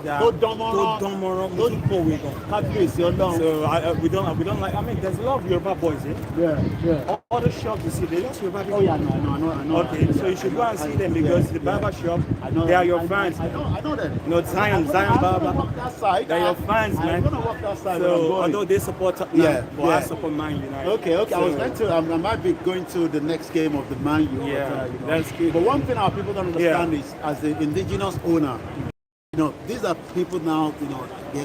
They all have different walks of life that they do. Yeah. I mean, 61 years. If Nigeria was meant to work, we shouldn't have 45-year-old man. Yeah. A 45-year-old man still sleeping in his mother's house. Yeah, that's for somebody on the social media to send them 10,000, 5,000 naira. It's crazy. And I want you know what the big ball. And again, we have to understand that because the environment you live shapes you. Until, as you always say, until you leave home, you won't know that you're only in a shell. But when it's just like a chicken, when you crack out of the shell, it's our brothers. When you crack out of the shell, then you don't know what. So there's something that is called breeze, there's something they call sun, because you're a little chicken egg. So you're in the shell of a egg. So immediately you break through, then you discover there's water, then you discover there's rain, then you discover there's sun. So that's how you have to see life. And these people, before they could get here too, they had to go to war. They had to fight. Oxford Circle, my brother, was bombed so many times. Yes, that's right. And people go there now, you're like, wow, this is Oxford Circle. But it was not like that before. And I was looking at 1882. And now look at the transformation. Yeah. I mean, this was less than 3 years ago. I was there when they were building the whole structure. They took all the council houses here off. And we are still here, asking people, whether they want Yoruba nation. Yeah, this is just 2019. Yeah. It took 2 years. And look at the capacity. The capacity has gone up. Yeah, it's gone up. Over 60,000. See, 62,000. Easy. Yeah. And I was looking at the next game, Chelsea, Tottenham. It's about £93. That's about £6 million. That's right. Pounds. Yeah. And that is not the other things surrounding it. The people that wants to transform take the game to watch around the globe. And it's just a shame that it is a shame. That our people back home, we have to continue to educate them, especially the youth. For the youth at home, why is it difficult for them to understand that their life has been mugged? I know you just talked about the shell, but give me something else again. Okay, let me give you another analogy. Imagine a girl that's been raped. If you've been raped continually by one man every single time, so in metaphor, that means Nigerian government have been raping the youth. I want them to. They can't see it. I just want. So now, have you heard about what they call the Stockholm syndrome? Stockholm syndrome. Okay, Stockholm syndrome is actually off the pavement, please. So Stockholm syndrome is actually. Let's move back because let's move towards the back because you can see that they are really, So let's just stay here. So we can stay here. The rush hour. So what I was saying is that Stockholm syndrome, the word was coined when a few women were raped in Stockholm, right? So these women they start to have affinity with their rapists. Okay. So now they won't even want to see their rapists being persecuted. They're actually defending their rapists. They are defending their rapists. So a lot of Nigerian youth are defending the Nigerian government that is raping them. That's correct, because that's what they call Stockholm syndrome in Europe or anywhere in the Western world. So if you go and look at the issue of Stockholm, as I said, a woman that's been raped continually, right? So now she's got this affinity and this attachment, emotional attachment with the rapist. Okay. The rapist is not bringing anything beneficial. Okay. And she's not even enjoying the rape as well.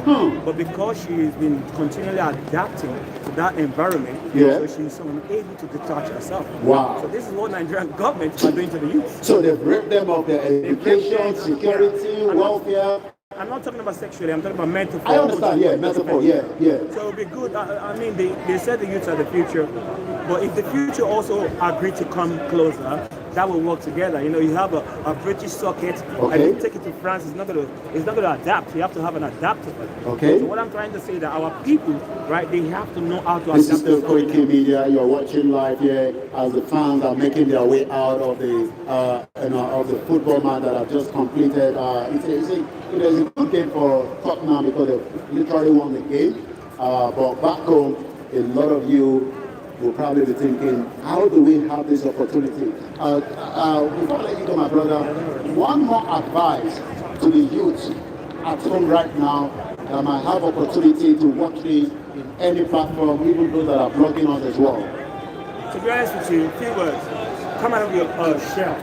If you can come out of your shell, you will discover the rain, the water, even dust if you want to eat some dust. But at least if you want to eat real food, you're going to do it because some people don't want to eat good food. They don't want to eat good food? Yeah, they don't want to. Even if you put it in front of them, they're so adapted to eating rubbish. Okay. They're so adapted to that poverty life. Okay. They're so, they don't have nothing else other than what you've shown them. You know, you went to school, they say you don't know what you don't know. So if you don't know what you don't know, to know something else will be very difficult for you. Wow. So that we have to go through transformation. Okay. And transformation also means war. Wow.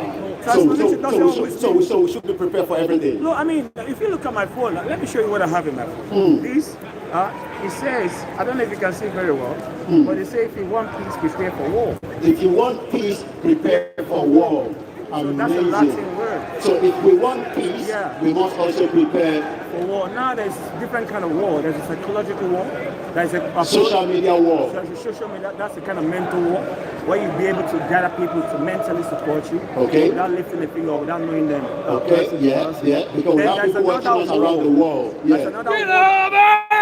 Yes. The most important war is the spiritual war. Spiritual war. But then there's how to fight a spiritual war. You don't just kneel down and fast 7 days a week. No. That will not work. Okay. And you can go to church from here until Christ come back, second, third time, fourth time. Okay. It won't work. Okay. So you have to understand what spirituality. I'm a man that believes in the Bible, but I'm not a Christian. Wow, amazing. You understand? I believe in Ifawodu. Hey, a bit so long. Because Ifawodu is in the Bible. Hey. You know what I mean? So the Bible is the book of Ifa. Ifa itself is who you call We're still live at the Tottenham football ground, but we have a brother here educating us. And I say thank you very much for please making his way down to make sure that he can also speak to me while he was watching us live on Koikimedia. I really appreciate your time coming down as well. So you were giving us the last section of that conversation. Yeah, the last section of the conversation is a spiritual war. But then there's a saying that says know thyself. Because if you don't know yourself, people will want to make you. How was the game? Oh, mate, it's fantastic. Sonny, what a player. Wow. So what are we expecting the next game? 3-1 win, of course. Win after win after win. Win after win. Win after win. Win after win, mate. Thank you very much. So, Son's going to have a better season than Ronaldo. You heard it here first. Well, you.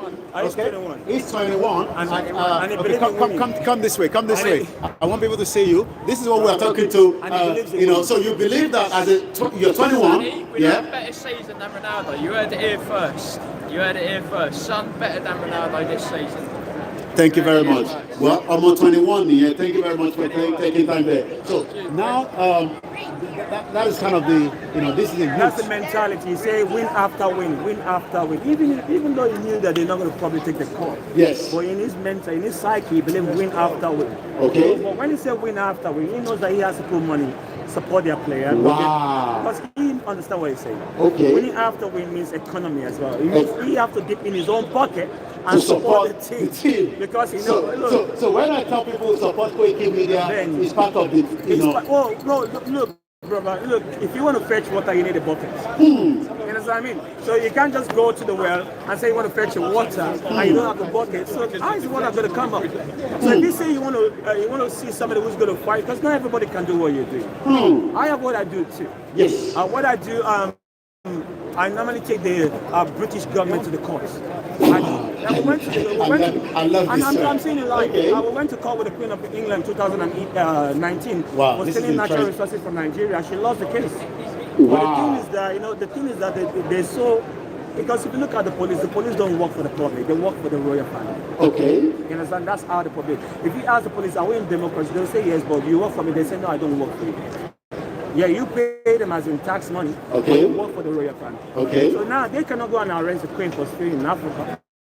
Okay. So where is the Interpol of Nigeria that we arrest the Queen of England? Wow. You see that? So this is the kind of thing when we go to the court, we challenge the United Kingdom for stealing all. Because if you see all these things built here, yes, they all came from Africa. Natural resources. Like we always say at the court that England who have the natural resources. Listen, they call us a poor nation, but all their natural resources come from us. Amazing. So who is poor? Who is poor? So they won't get, but I think it's going to get bloody.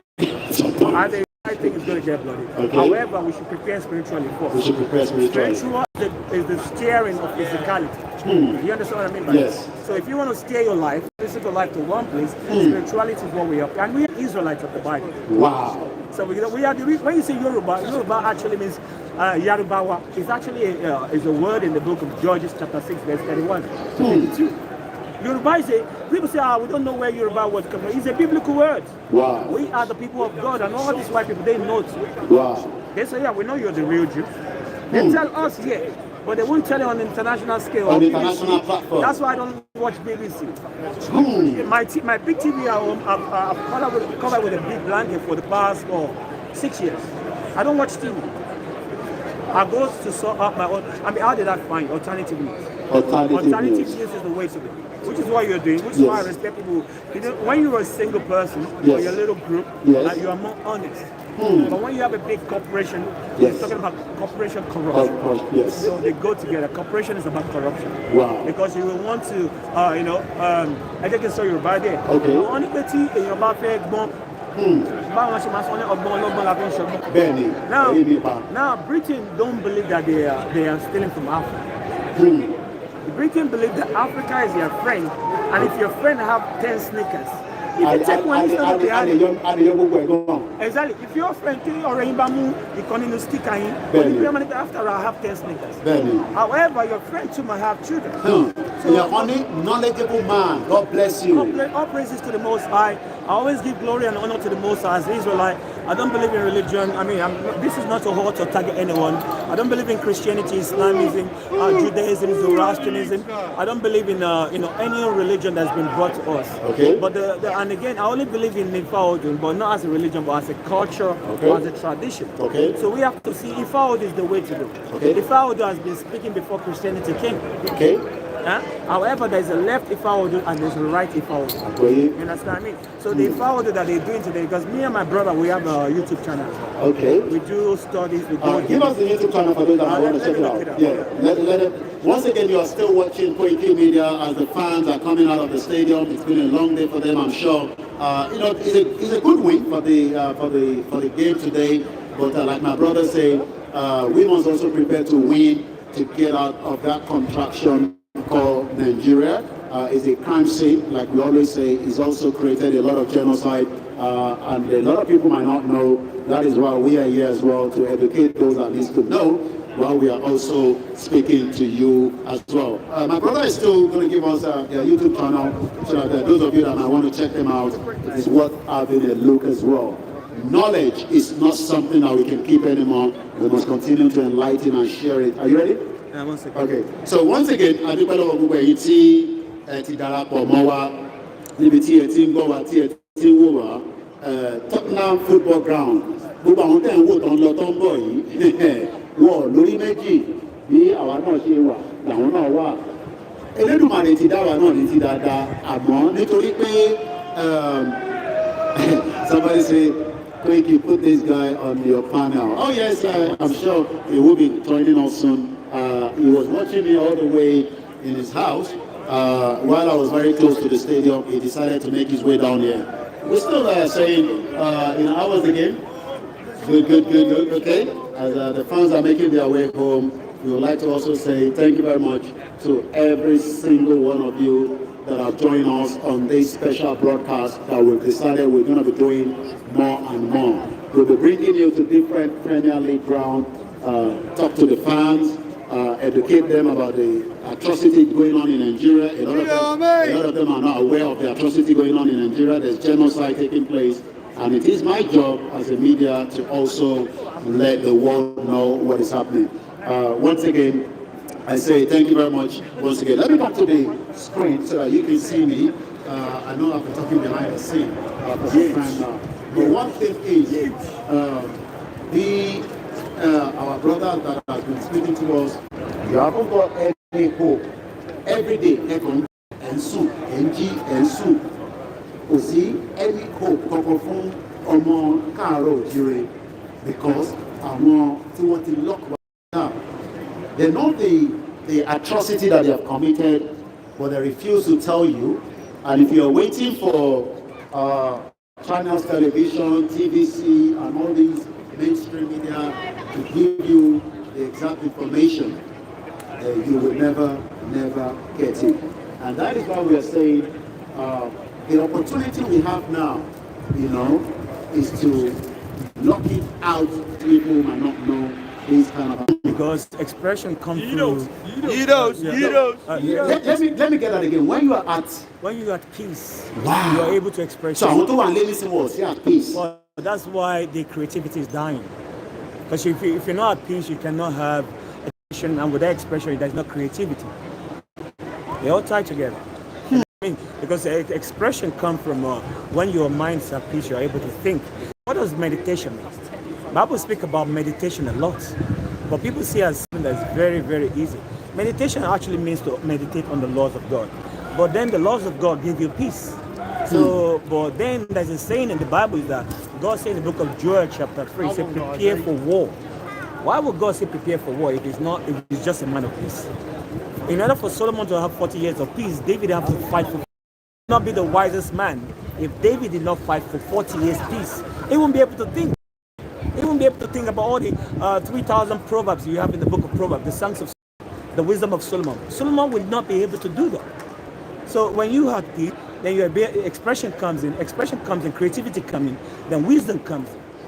So that's what can actually build you. You can't build a country without wisdom. Which of our leaders have wisdom? God said, I will destroy the wisdom of your leaders. Even Zechariah says that our leaders will be sellouts. Arab don't sell Arab out. Chinese don't sell Chinese out. Indian don't sell India out. White people don't sell white people out. But we sell each other out. So then I ask you the question again. Who is Judas Iscariot? It must be a black man. Who sold another black man out? So that all that is in the Bible. The Bible is our book. If you read the Bible with the eye of a religion, you will not see nothing. That means you're actually covering your head with a black blanket. So you're shutting your own view. So what the guys have said now, he say he has seen the politics, but that means they're not interested in politics. This is their politics. So this is their politics. This is their politics. Like somebody say right here, somebody just there's a comment that was coming on here. They treat football games like carnival. This is the source of joy. Yeah, because if you go back to the ancient Rome, because you have to study the ancient Rome, because we're still in Rome. We're still in Rome today. Okay. The ancient Rome, there's something they call bread and circus. Look it up. Bread and circus is a way to pacify a society that's hungry. You give them bread and you give them something to laugh at. They go to bed. They're happy. They have sex with their wife. They drink. They do everything. They do everything. They have children. Their family go. They're able to go to work from Monday to Friday, joyous, and go to break, go to lunch, invite each other for after dinner, and then after work, taking some beers and stuff like that. So this is the culture here. So, but the culture we have, we are not a nation of democracy. Democracy is a curse to us. Somebody said this guy is smart. No, God is smart. God is smart. Okay. God is always smart. I'm just. So,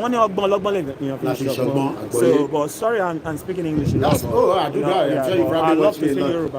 I'm a Yoruba man.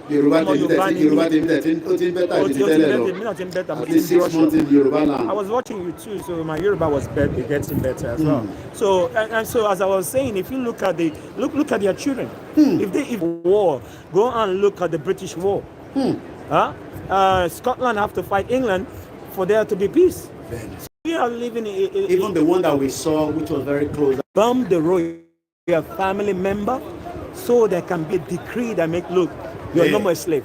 If you want to go, but you're still welcome if you want to join us, because we are still the same people. But if you want your own space, you can have your space. So what the Fulani is doing to us today, we should be the one doing it to them. So it's a reverse now. It's engineering. Now that you've talked about the Fulanis, what gives these Fulani this confidence that, you guys, what gives them this confidence, my brother? See, what is the definition of knowledge? Knowledge just means to know. The Fulani know who they are. Yes. We don't know who we are. So who is in profit? If you know that you're a king, I walk among these people as a king. I don't walk among these people as a slave, 400 years ago slave. People know me in this area. When these people is going, you see, they call us names like, oh, king or prince. That's what they call it, because once you are awoken, you can't go back to bed except if you're drunk. Our youths are drunk. Some are awoken, but when a lot of them are drunk. But when you have nothing that will keep So you. is that the reason why the Fulani? Now let me get back to the Fulani. Yes. You see, the Fulani, they know who they were. The Fulani, according to the Bible, they are the ancient Assyrian Empire. Before the Yoruba get to where they're living today, they actually came from Jerusalem. All those traces are in the Bible. In 605 BC, before Christ was born, the Yoruba were expelled from Jerusalem, the northern kingdom, by the Fulanis. Today they're called Fulani, but they're not called Fulani in the ancient. They're called the ancient Assyrian. Now, if you go back to the ancient Assyrian, they were our oppressors.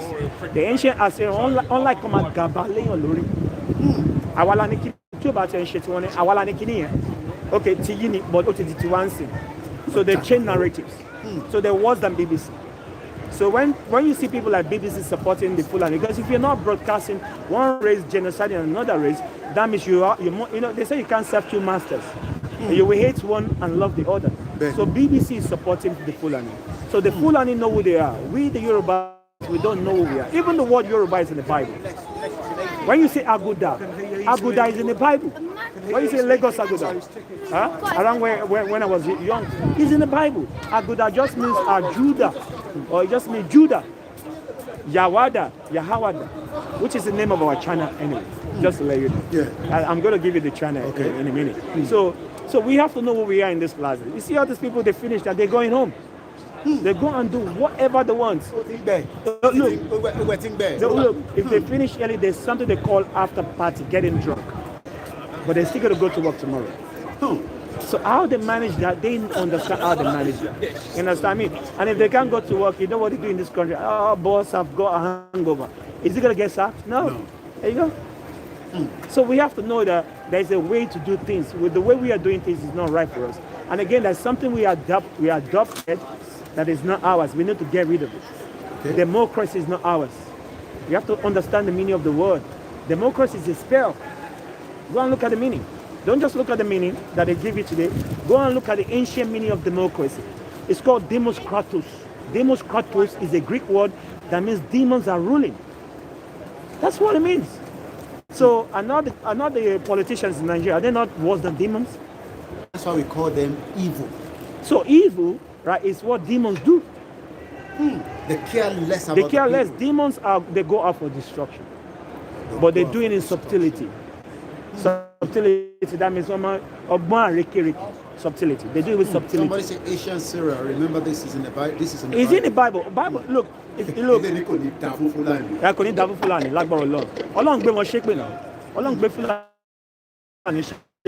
Everyone ló máa jẹ́ gbẹ̀yìn. Ó wà nínú Bible. It's a prophecy. So gbogbo nǹkan tó ń ṣe yìí is their last leg. Wọ́n try láti suppress wa towards the last leg. Wọ́n ti ń ṣe tipẹ́ náà. Kò ń ṣe first time. Usman Danfodio ó mọ ẹni tó ń jẹ́ lọ. Gbogbo àwọn they will even pick up newspaper on the floor and read. They do that too. So 7 o'clock. When you go in the morning, 7 o'clock, you see all these things. MP are going on this right by. You don't even know. When the light says stop, true is what I base on. Okay. Now, because why? Consider me as fire. I'm on fire right now. Only Lota. But so, fire don't have friends either. So if you think you're a friend of fire, please dip your little finger in fire and tell me how you feel after 2 minutes. Only Lota. You know the lorry. So fire don't have friends. So I'm going to say the truth. Okay? So whoever doesn't like the truth, they can drop that and they can make it quick. You see our people who live here, they're a bit selfish. They are a bit selfish. I'm not going to say our people. I'm going to say we are a bit selfish, including myself. Because... Okay, how did you get that done? What software is that? Is that your phone? Yeah. Okay, okay. So nice. we're a bit Is it a selfish. video? Is that a video? 1 minute, let me see.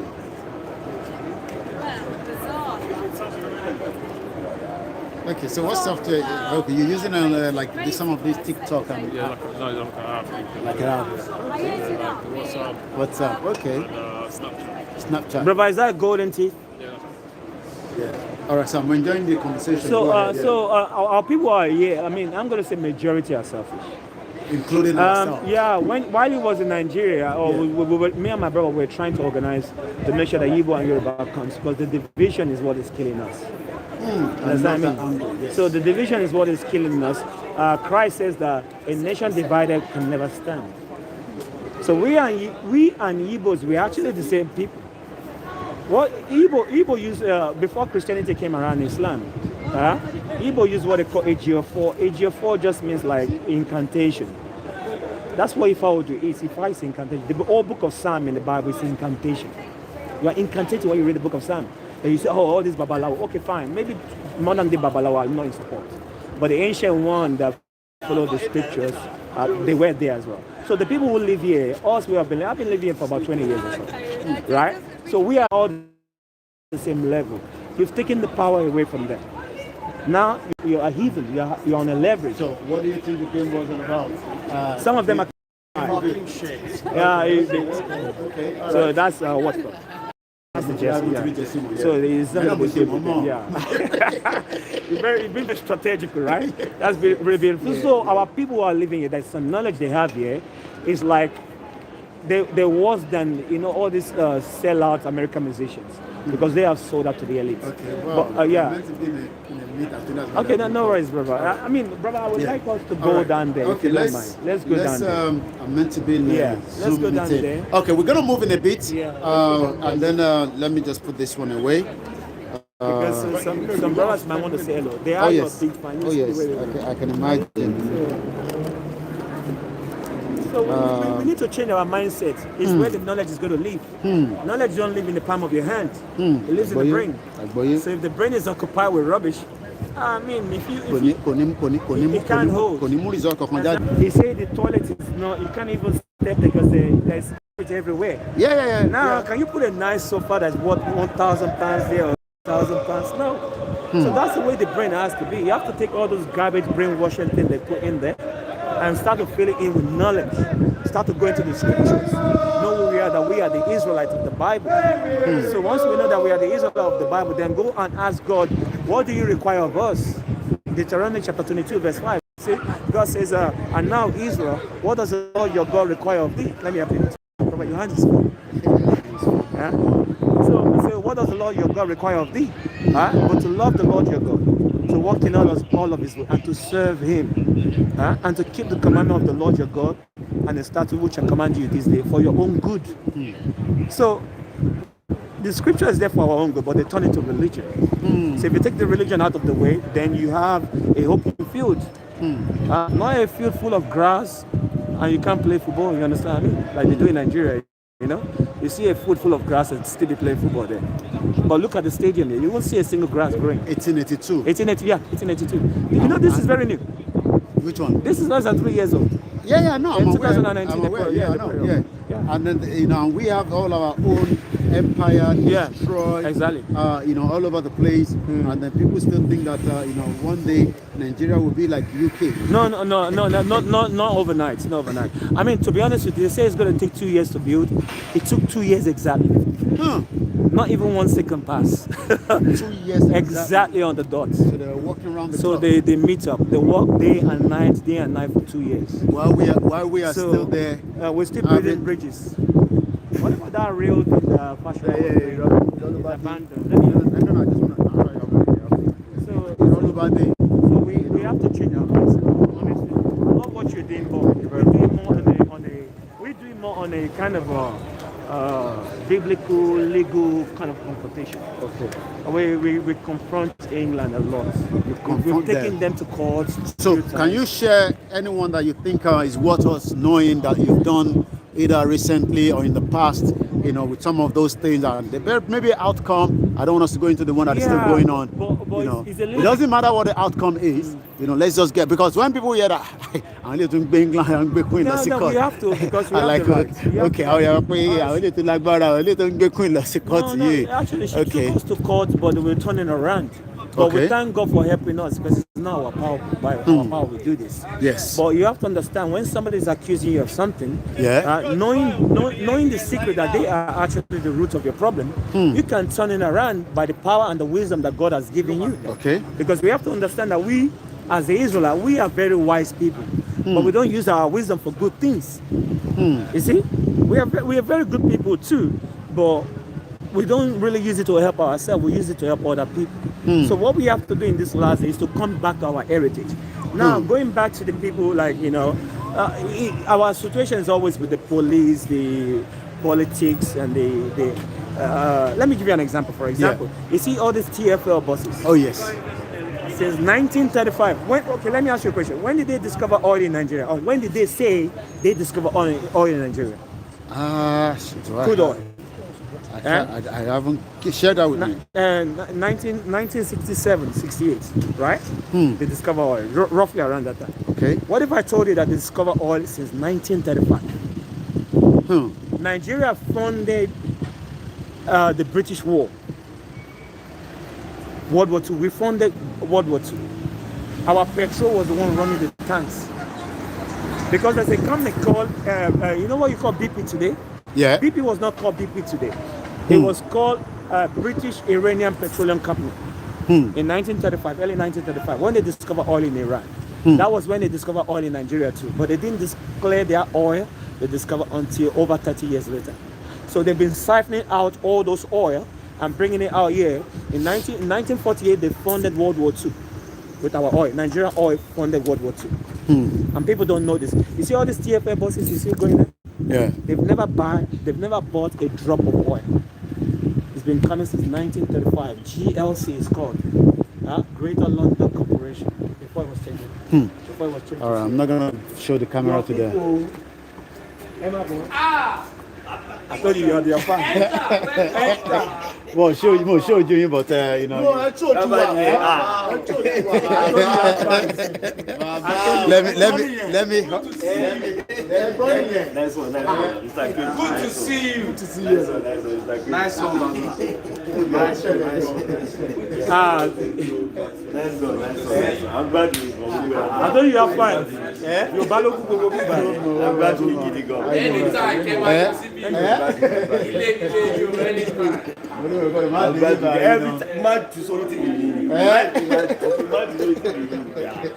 every time. Hello, shalom, my prophet. So we get there. You know, my brother I've been really enjoying his conversation as well. You know, it's quite. Okay, let me open my mic with mute on my. Okay, that's muted. Yeah. So, well, you can see that our people are here working very hard. If only home was good, we can bring all our talent back home. But home is not good. Home is not working for any one of us, whether you are in America, UK, and that is why we are saying, let us end that contraction called Nigeria, so that we can have a better opportunity. So, all right. I'm going to end the broadcast now so that I can leave on your because so 1 or 2 I've got a meeting coming up as well, which I have to attend. It's a Zoom meeting, and it has already started. So let us end this broadcast this afternoon. They might want to have something to say. Okay. No, I didn't. No. Don't. He has a lot to say. Okay. All right. I won't show his face. But he doesn't mind. He doesn't mind. No. He's the mayor of London. The mayor of London. Okay, I'm mayor of London. All right. So let's come here. Maybe 1 or 2 questions to them.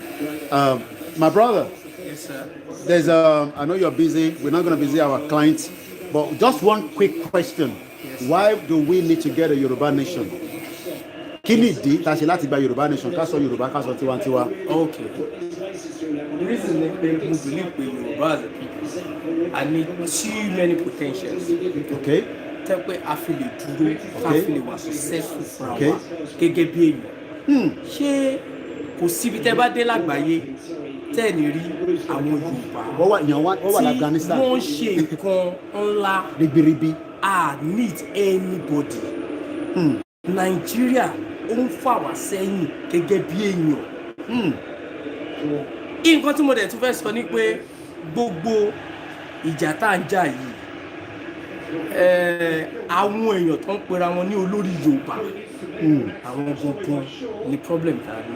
Wọ́n pé gbogbo àwọn èèyàn tó pé Nigeria as a company tó ń fún ní paycheck àwọn bíi gọ́vnọ̀ àwọn bíi gbogbo wọn ló wà nù kínní àtòrí Tinubu gangan mo fẹ́ sọ Tinubu yẹ Tinubu gangan number 1 mo ní number 1 ṣe understand gbogbo problem tá a ní pẹ̀lú Buhari àti gbogbo ẹ̀ àwọn yẹn gangan ní àwọn náà gbé wa fún àwọn people yìí ìwà wa yàtọ̀ ìṣe wa yàtọ̀ ṣe understand alájú akáàkiri gbogbo àgbáyé ṣe understand as a people we can exist you understand and we can achieve great things but these people that sell out within the tribes definitely they're holding us back and we need to come together we the common people should see ourselves that we are fighting against this carcass of people. Ẹ wo gbà tí Buhari ṣe wedding for mo gbogbo wọn ló wà bẹ́ẹ̀ gbogbo àtẹ̀ ń pè ní Yorùbá gbogbo wọn kíní kan kíní gbogbo wọn ló lọ síbẹ̀ ìkọ̀kọ̀ náà ni wọ́n ọmọ máa yàtọ̀ sáwọn pípù yìí so tábà ti mọ̀ àti pípù pé àwọn olórí wa gangan tó ń pera wọn lọ́gàá Yorùbá gangan Tinubu number 1 òun gangan ni problem ta ni APC gbogbo àwọn gọ́vnọ̀ àwọn náà kó wọn síbẹ̀ ṣe understand tẹ́ ń pè ní lè gba Yorùbá nation tẹ́ẹ̀bà táwọn pípù yìí gangan tí àwọn gan ni Yorùbá Nàìjíríà ń já paycheck fún àwọn náà fà wá sẹ́yìn Tinubu Ahmed Bola Tinubu number 1. All right, thank you very much. Your closing remark before we end the broadcast for those that are watching us. Okay, yeah. So again, first and foremost, again, I'm going to give all praises to the Most High. Àwa lọ́mọ Yorùbá, èmi náà máa ń sọ Yorùbá, mo like máa ń sọ Yorùbá. Èdè wa ni, àṣà wa ni, is our culture. But what we have to know who we are today is that aláti mọ ẹni tá a jẹ́. Nítorí pé àmọ́ ẹni tá a jẹ́, nǹkan tó ṣe mú wa ní wọ́n ṣe mú wa ní gọ́ nìyẹn. Tẹ́ bá mẹ́ni tẹ́ jẹ́ pé ẹ̀yin gangan lọ́mọ Israel tẹ́ ń pòfin Ọlọ́run mọ́ tẹ́ ń ṣe nǹkan tọ́lọ́run sọ ẹ máa rí pé gbogbo ẹ̀ máa yàtọ̀ àwọn Fúlàní gan máa sá fún yín ni nítorí àwa yìí náà la gbé Jerusalem ká tó wá sílẹ̀ Yorùbá ibi tó ń pè so ilẹ̀ wa níbẹ̀ ilẹ̀ wa níbẹ̀ báyìí so aláti ṣe nǹkan tọ́lọ́run tó pé ká ṣe bọ́dà Koiki tó ń sọ yìí náà ẹ láti support ẹ̀ so ẹ láti support ẹ̀ wọ́n ní báwo lọ́ ṣe máa ń gbọ́wọ́ gbẹ́rù dórí